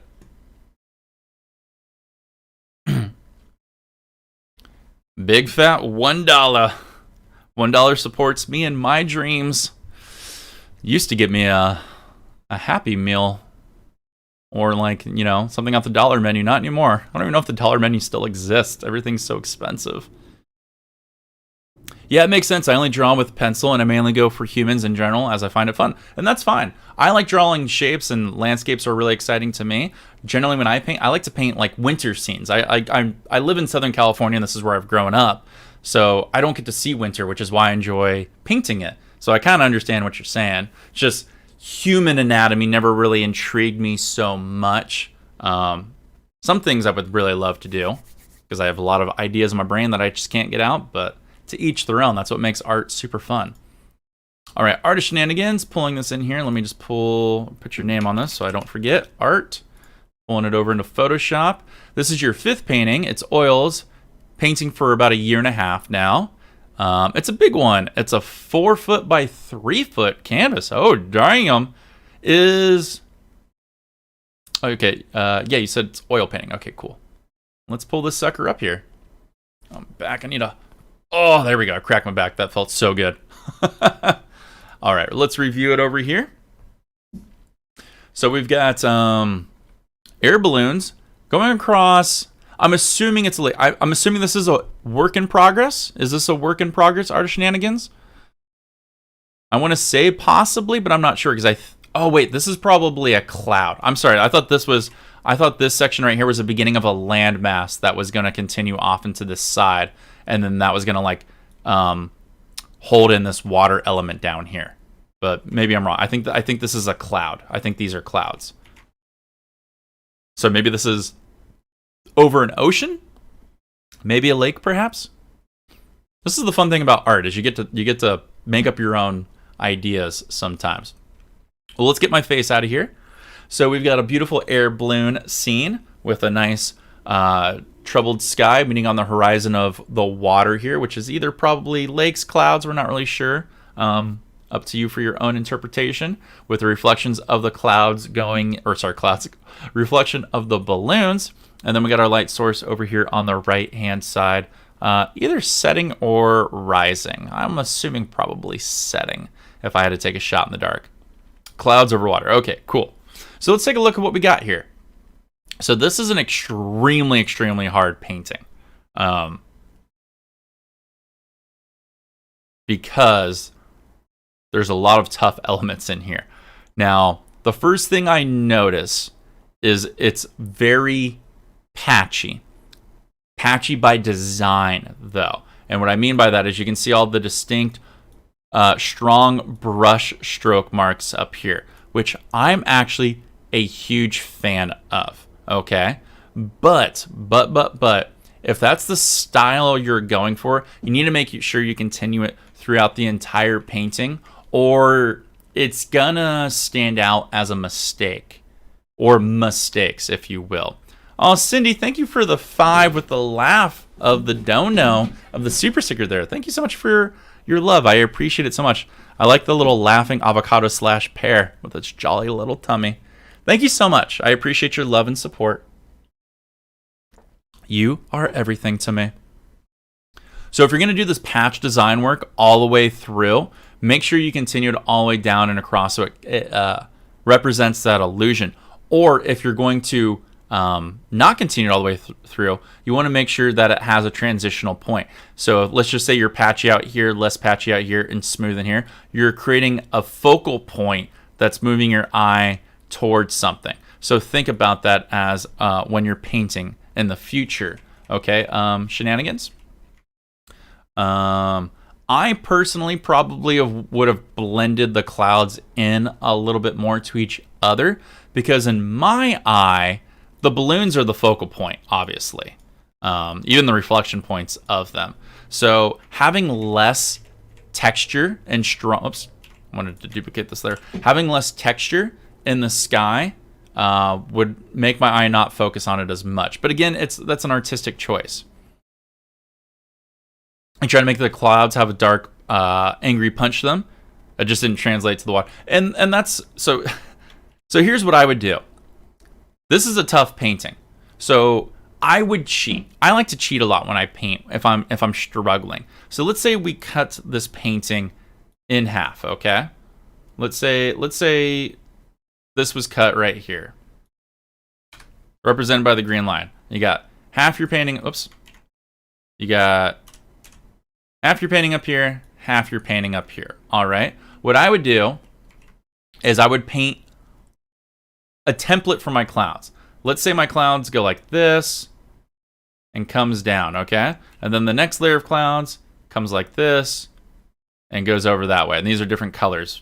And then my next layer of clouds, let's I don't know, pick a yellow or something like that. And my next layer of clouds and sky goes like this. And then my light source, we'll just make pure white, is over here, okay? You know what I sometimes do? Is I sometimes will take my canvas and I will turn it upside down and flip it, and then I'll paint the exact same symmetrical thing on this side, which would be flipped over. I'm not going to flip my canvas for you guys right now. Let's see. Let's just grab the yellow, and then I'll start having this in here. Take the green, and then I'll flip and just go down here, and then I'll take my red and I'll flip and go down here. So that way I have something that easily mimics my sky into my water. And these will just be templates. So that way when I go back and I build all the clouds and I want it to have that angry punch, I can put in that extra detail and blend it into what I want. And then I can add a little bit of extra detail down here in the water. Then when I've shaped all of my clouds and I've mimicked everything that I need to mimic into the water, then I'm just going to brush the water into a sheen. And that will automatically pull everything together. My clouds and my sky will have that distinct angry punch that I want. And my ocean will represent the exact same thing that's in the sky with reflection, but with those side-to-side brush strokes, it will have that easy water sheen effect that you're trying to achieve, okay? Now, that's how I would cheat to accomplish that. I would probably save the water sheen to the very, very end, perhaps, because these balloons are going to be very, very difficult, but we'll get to that in a second. But flipping you don't have to be cemented to what your canvas is. It's just your easel's a tool. So I move things all the time. Like, I have an easier time for me brushing up. Excuse me. I have an easier time brushing up than I do pulling down. So a lot of the times, like when I have to make branches that'll go from right to left or left to right, I'll take my canvas off, pop it, turn it 90 degrees, put it back in the easel, and paint up. And take it off, pop it, turn it 180 degrees, and then paint up. It's easier for me rather than painting to the side. It's just the way my brain is and the way my paintbrush works for me. Your easel is a tool. Don't be afraid to use it. Don't feel like it's cemented in there, you know, unless you drilled it into something. You would not like to be in one of those balloons. I've always wanted to try going in an air balloon, but my analytical mind goes, wicker basket. It's 2023, and we haven't invented anything stronger than wicker. I don't trust wicker, so I probably would not like to go in that. That's how my brain works. It definitely makes it easier for sure when you flip the canvas, Art of Shenanigans, and don't be afraid to try it. I have not had a chance to use Alexander Art paints yet because they're a little more pricey. I've been wanting to reach out to the company to see if they'd let me do a review of their brushes and paints. I haven't had a chance yet. I'm probably sure they would say no. I wish they would reach out to me because I feel like I could help their company. I did watch, they sometimes do live streams, which are actually really cool and really educational. I can't think of the older gentleman. That's one of the main guys that works for them and does their painting tutorials, their updated painting tutorials. He was talking about their pigments, their paints, and the mediums and binders that go into them. And they claim they use a particular binder and medium in oil that has a non-yellowing agent. They take whatever binder oil they use and they've like separated the molecule out that creates a yellowing and tarnishing effect on a lot of pigments and paints that opens over years and decades and whatnot. And they've removed that. And they claim that's why their paints are a little more expensive, because that process to remove that makes their paint more professional, which in turn it would if that's true, which I would have always wanted to test. I'm sure it's true because you probably wouldn't make a claim like that. So that's one reason I really want to try Alexander paints, but I've never had the opportunity because I wish they were on Amazon because I'd love to buy them on a sale. What I probably should do is I should look like on Facebook Marketplace to see if anybody's bought them and I could buy used ones, you know? I actually have a person who used to watch me paint buy the Kevin Hill brushes, didn't like them, and didn't like painting after that and was selling them, and I bought them used off him and they're like brand new. They've only been used like twice. So at some point I'm going to do a review on the Kevin Hill brushes. I have them over there. I just need to get around to it. I have so many ideas, just not enough time. If I had more support from all of you out there, I could make so cool videos. Hyla, will I be going to Vegas this year? Yeah, and you better be going too. It'll be me, Primal, and Tally all at TwitchCon again. This one's going to be epic for sure. We'll be having fun there. I love Vegas. Bring money. All right, back to the video. Sorry for the review there. We just got on a little bit of a tangent. That's super fun. All right, so we fixed the sky. We talked about the clouds. Everything looked good. I personally would blend it in. I think your clouds don't really add to anything here. I would probably have eliminated them just because they're so... I don't want to say they're out of place, but I think they're out of character for what you built here. You have all these beautiful... shadowing effects going on within these more punched angry clouds that you have, that these don't really seem to add to anything. Again, that's just my personal opinion. I don't think there's anything necessarily wrong with them. If you were going to add these clouds down here, whoops, remember your light source is over here, so you need to highlight it from right to left. You've got your highlights more on top. Your highlights would be coming from this side over here, and then it would fade as it gets more on this side, okay? So just whoops, keep that in mind. That's why I keep doing that. I need to duplicate the layer. Your horizon line, since you didn't do that good of a decent job of creating a flattish line, which horizon lines are always flat from the perspective of the viewer, it looks like yours comes down just because the way that you built the land and the clouds, or not land, the water and the clouds here. Like I know this cloud here is representing this cloud up here, but since it slants, it makes your horizon line look like it slants along with it. Easily correctable by pulling in the water sheens, okay? So when you create your horizon line, you can use a straight edge or a ruler. Just take your paintbrush and pull in from right to left to right to left to right to left, and then left to right, left to right, left to right, and that'll even out your horizon line and create a nice little plane there where everything's nestled perfectly within its environment, okay? I think that's one thing that would have really benefited it. Now let's address the balloon elephant in the room. The balloons. I can paint balloons, so this can be very difficult, but I'll try to give some general advice. They're flat, okay? They're extremely flat, and I think they look flat because they're painted with solid colors. And whenever you want to paint something that has a rounded shape, I would first start with what every artist out there starts painting, and that is still life. It's always an apple or a pear or something that's an orange, something that's round. And what that teaches you is how light wraps around an object. Okay, it goes from bright whites to the natural color of, let's just say, an orange, and then it fades into the darker colors as it comes across.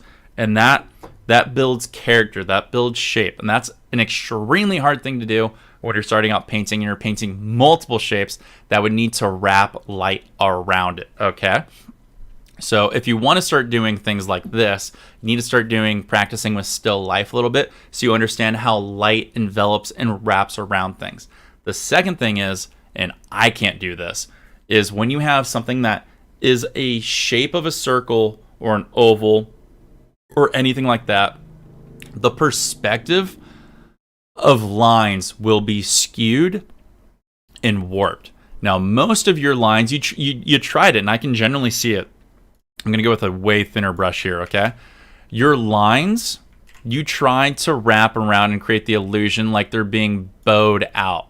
And you do an okay job, but it's so hard because bowed lines in a balloon, they all have vanishing points. So this has a vanishing point, this has a vanishing point, this has a vanishing point, this has a vanishing point, this has a vanishing point, this has a vanishing point, and this has a vanishing point, and that has a vanishing point.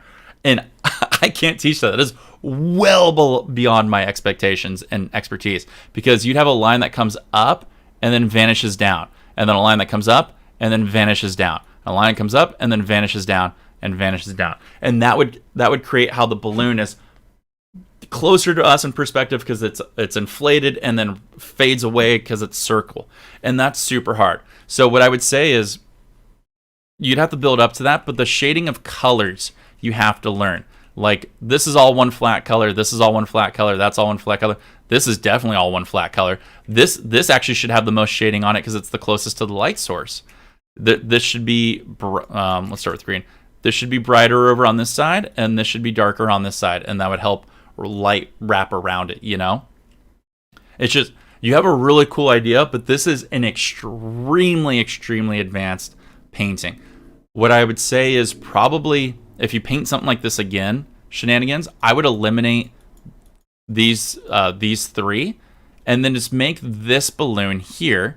I would probably make this just a little bit bigger so you have more room to play around with it. And, I mean, I guess you could do the reflection. I would probably just move it up higher in the sky so there is no reflection. Leave the water the way it is. And that way you can play with it. So that way you have more space to play with all the bowed lines that you need in here. This way you could play with all the highlighted color that's coming off the light source here and then darkening on this side. And then you could put all the details in the wicker basket down here, and that'd be a lot easier for you. I think you just bit off a little bit more than you can chew, and I love the idea you have. I think you would have just as an impactful painting if you eliminated 3 of the balloons, made this balloon a little bit bigger so it's easier for you to work with your paint brushes as you learn skills like shading, vanishing points, and perspectives. And the last 2, vanishing points and perspective, are beyond my ability to teach for something like this.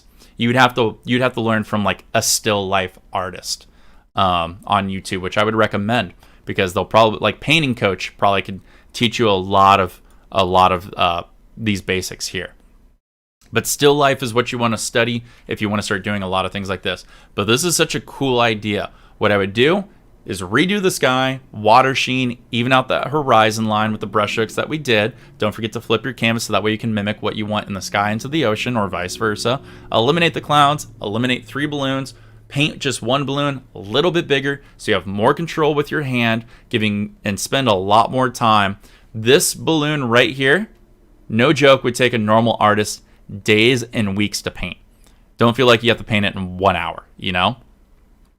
Take time. The cool thing is you could paint the whole background, sky, clouds, light source, and water in 1 day. Let it tacky up, and then just put this painting on the side. And whenever you feel like tackling the balloon, tackle it. Just drop in the template. Good for that day. Come back a week later. All right, let's fill in the shading. All right, cool. Let's fill in the color. All right, cool. Let's add in the detail. Cool. Let's add in the fine detail. Finished. And this painting could take you months to do just when you want to tackle those certain things.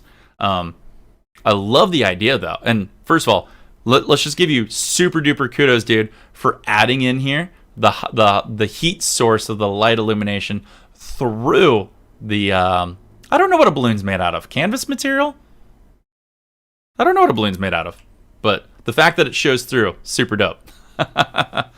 It's just those little details that add a little bit of coolness, you know? But I like it. That's probably one of the hardest paintings anybody's ever submitted on this channel. That's an extremely difficult painting to do. Hi Lou, yeah, I already booked my room along with my friend from last year. We have to see Black Raptor while we're there too. Yeah, I was in Vegas like a year or two ago and tried to hang out with Jordan, Black Raptor, and he never got back to me.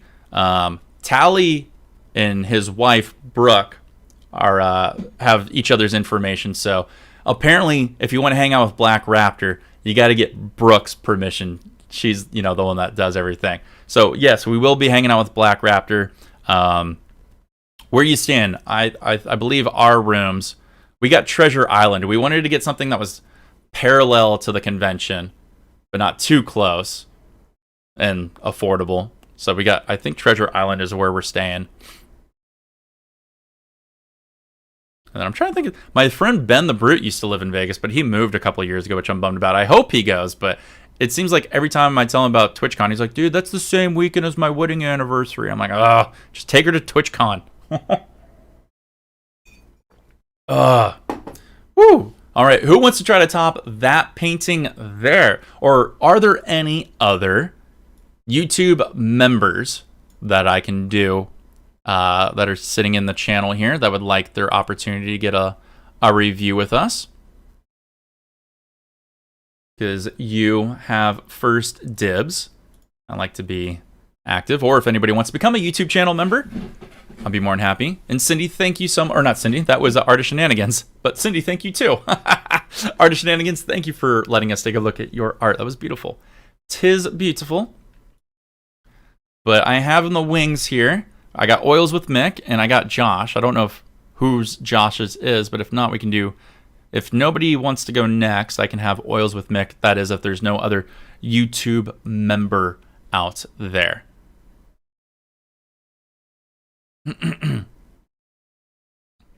We got Westgate just across the street from the convention center. Yeah, I've seen... Westgate's cool. Westgate's cool.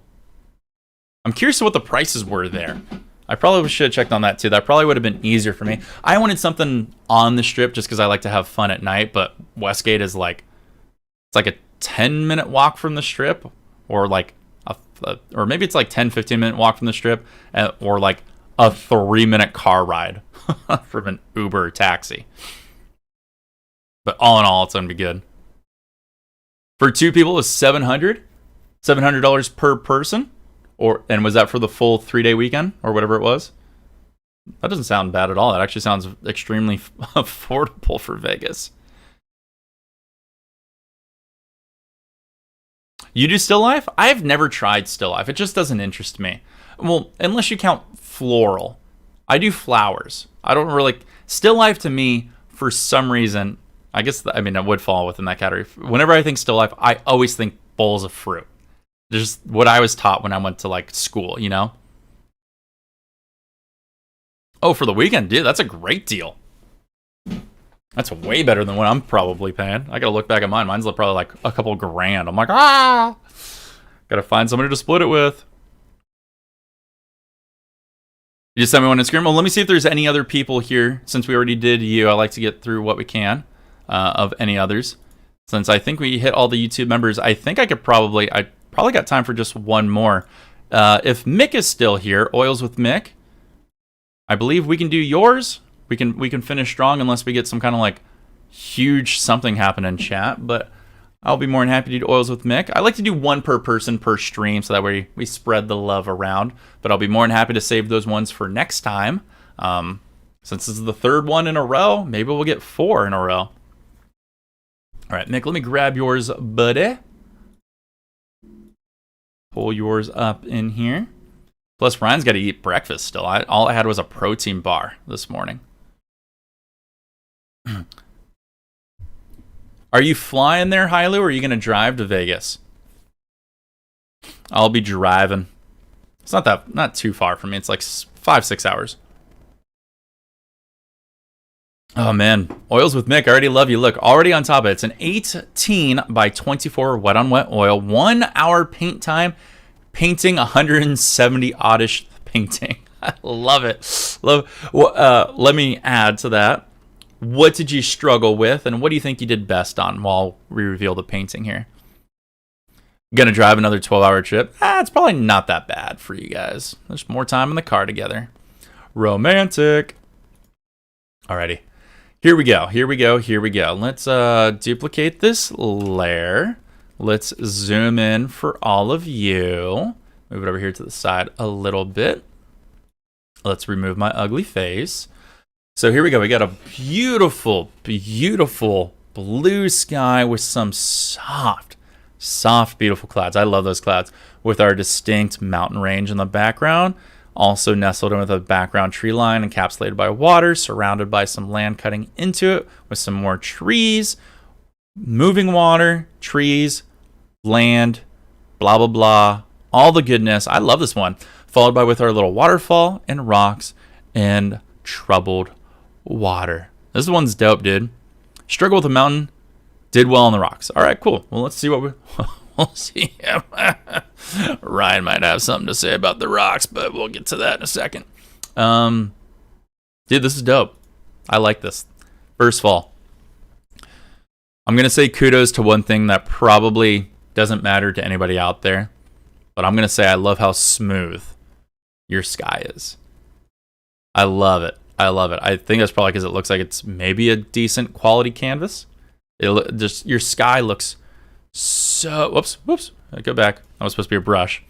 Your sky just looks so smooth up here. Buttery smooth.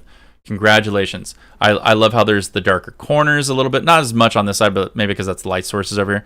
And I just love how it just pulls down into this focal point right here. It's just beautiful and elegant. Sky, fantastic. Clouds, phenomenal. I love your shape. I love how it's got some distinct patches right there. I love how there's separation between certain parts of the clouds. All in all, beautiful.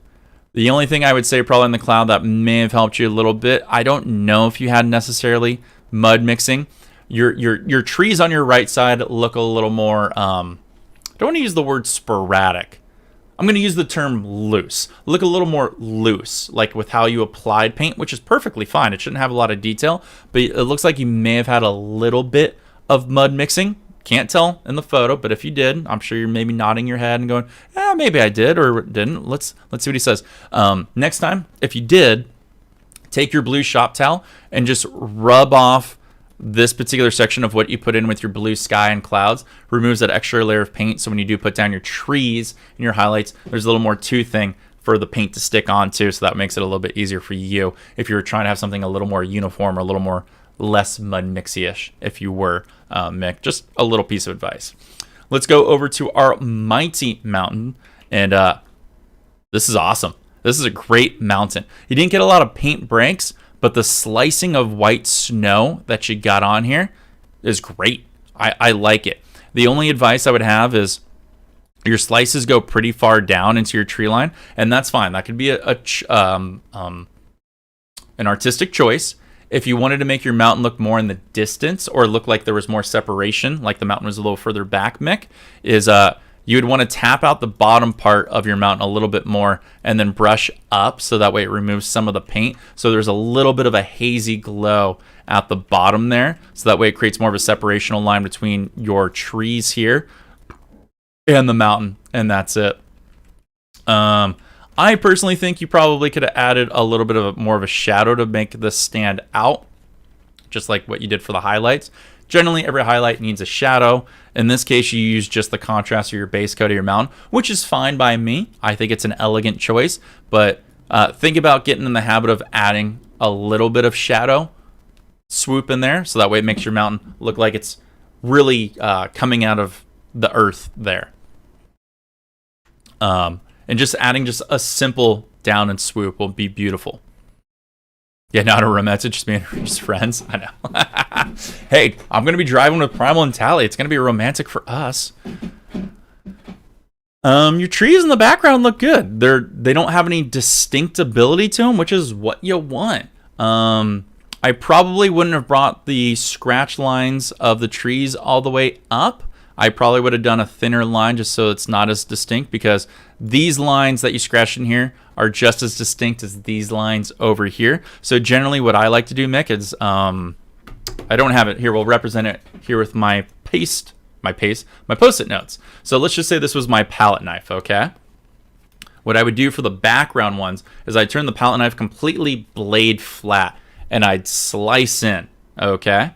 That's gonna make just very thin lines for the background, almost unnoticeable. Some will be, which is what you want.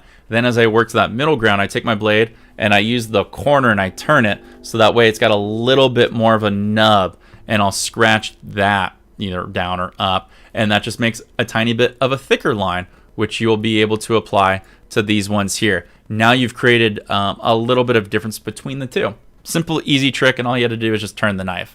That's what I do. I like it. Give it a shot next time you're painting and try it. If you don't like it, the good news is you can always just reapply paint and just be like, fuck it, Ryan doesn't know what he's talking about. I'll do this. But you never know.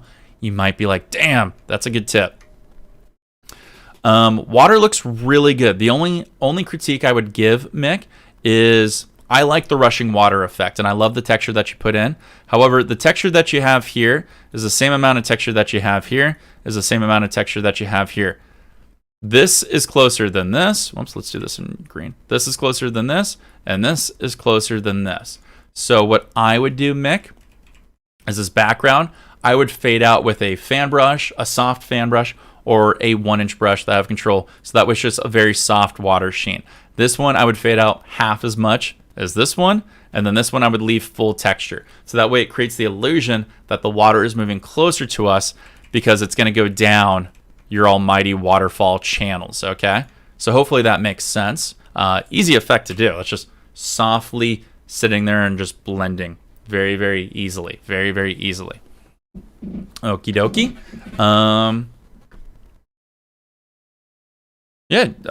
No critique here, really. The only critique I would have, land looks fantastic. The laying of the land is beautiful. You got it nice and pretty much even. You don't want it always super even, but you got it looking like it sits naturally in the water. So that is beautiful, Mick. The only critique I would probably have is, since our light source is generally here and cascading up in all directions, represented by my shitty sun, these trees right here are most likely blocking a lot of the light coming over here. So you could take the base color of this tree, the one I just slashed with the red mark, and make that darker. So that way it would stand out from this cluster of trees here. Okay? And you can just add a little bit more sap green or Prussian blue or Van Dyke brown to really darken up that base tone of the color. And then remember, since our light source is right here, most of the highlight is going to hit on the left side. You got a pretty heavy amount on the right side. So I would put just a little bit more on here, and don't be afraid to let your dark side show on that right. And then as you work your way down, also create a dark pocket here, because the tree is going to cast a shadow, which then when you put a highlight in here in front of it in the bush, it's going to create a separational plane, which is really going to pay off and look really cool. Water, all that talked about. Your tree shapes are fantastic. Fantastic. Like, I love the shape that you got going in here. I love the shape you got going on here. Fantastically done. They have a lot of characteristic. They have a lot of distinctability. Just the background, this back one, like we said, could use a little more dark patches in it. I love the trunk you got in here. I love the highlights you got coming across. Your rocks look really, really good.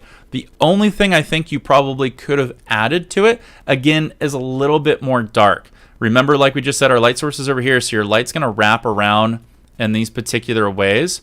So represented by the green here, it should be a little darker over here in these corners, because light can't really reach there in those pockets. So, and that would help create a focal point too, pushing up towards the center here. So just remember that next time. When I think you get to here, Mick, if you do a painting just like this again, when you put in your rock shape, when you drop in your first breaking lines, stop, okay? Do the 3-6-9 rule. Stop, go, okay, where do I want to have light and dark?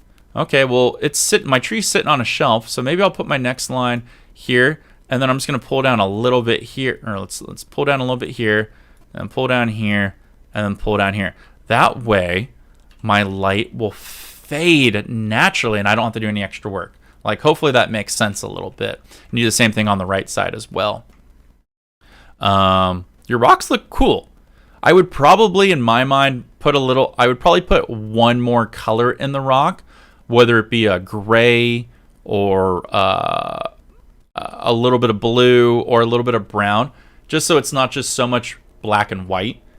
I'd probably just add a little bit of tone in there. Like, you could probably put a little blue on this side or a little bit of blue on this side, just something to give it a little more of a dimension. But you are right, your rocks look pretty damn good. You had the same problem as somebody last week when you created your waterfall moments. Remember, water's being fed into the channel. It's not just kind of going and sloping down. We're not looking up at the water, which would be falling straight down at us. We're looking pretty much down at the water from our perspective. So the water needs to flow and cascade down and in. It needs to flow and cascade down and in. And that's easily done by just taking that fan brush, adding a parallel motion or a slight angle motion to it, sweep and swoop, sweep and swoop, sweep and swoop. That's going to make it look like the water is actually filling into that area and being pulled.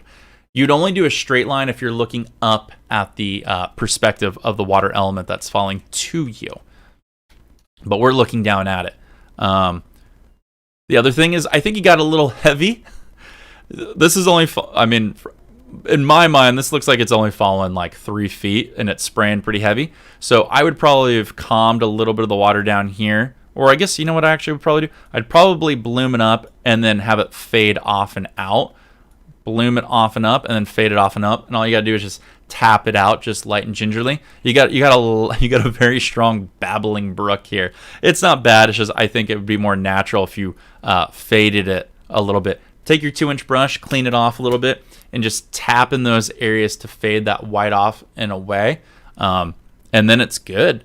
Very good. And you could probably darken up the water here with a little bit more of a darker blue because that's the closest perspective to us. And then you got a beautiful, beautiful complete painting. This is fantastic. I almost want to paint some. Dude, I can't get over your clouds though. Your clouds are immaculate. This cloud right here resonates with me. I love how soft it is into nothing that fades into the blue. It's got slight distinctability. It's a little bit of a wisp, just fades off into nothing. That is an OP cloud. Overpowered for sure. You had a little bit of mud mixing. Like you see some here, you see some here, but you got a lot of layers sticking on layers, and it makes sense. Don't be afraid to scrape things off and use that blue shop towel so that way it exposes more of that toothing or drier parts of the canvas. So when you apply paint, it's just going to be easier on you. Shishi, how you doing there? How's it been going on with you? You're welcome with the help with your videos. I finished a seaside oil painting. Oh, nice. And how did it turn out? Are you happy with it? That right there, Mick, was an amazing painting. That's really good. You show some really, really strong promise. Really, really strong promise. I don't think your mountains were that bad either. I think it could just use a little bit of fading, working a little bit on the paint break if that's what you want. The way you applied paint doesn't bother me at all. I actually kind of like it that way. Oh my god. Lyrith? Hopefully I got it. How are you doing there today? I'm doing well. We're just we just finished one of our painting reviews right here.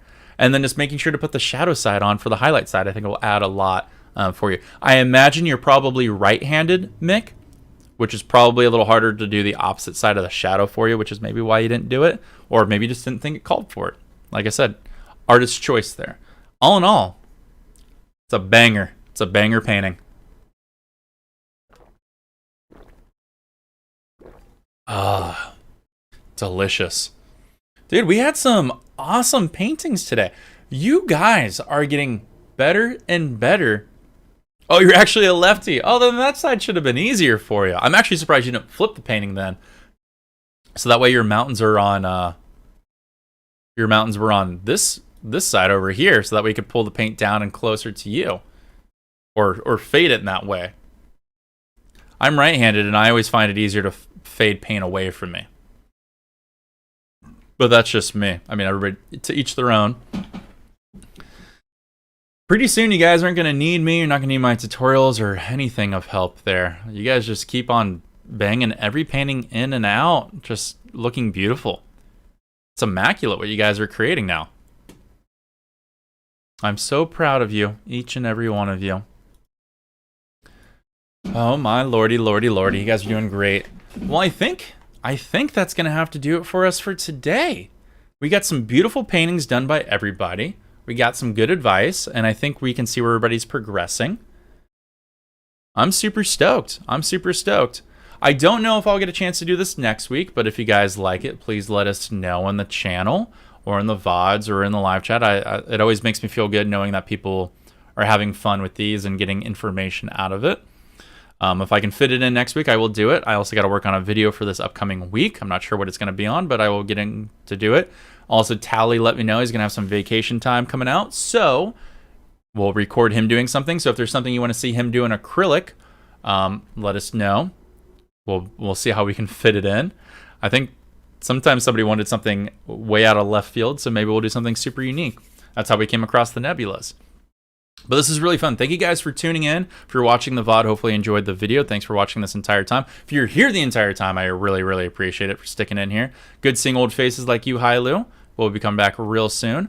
I'm going to go enjoy my weekend. Going to go get a little breakfast, get something tasty. And I will see you guys all in the next video. Or, if not, in the next live stream.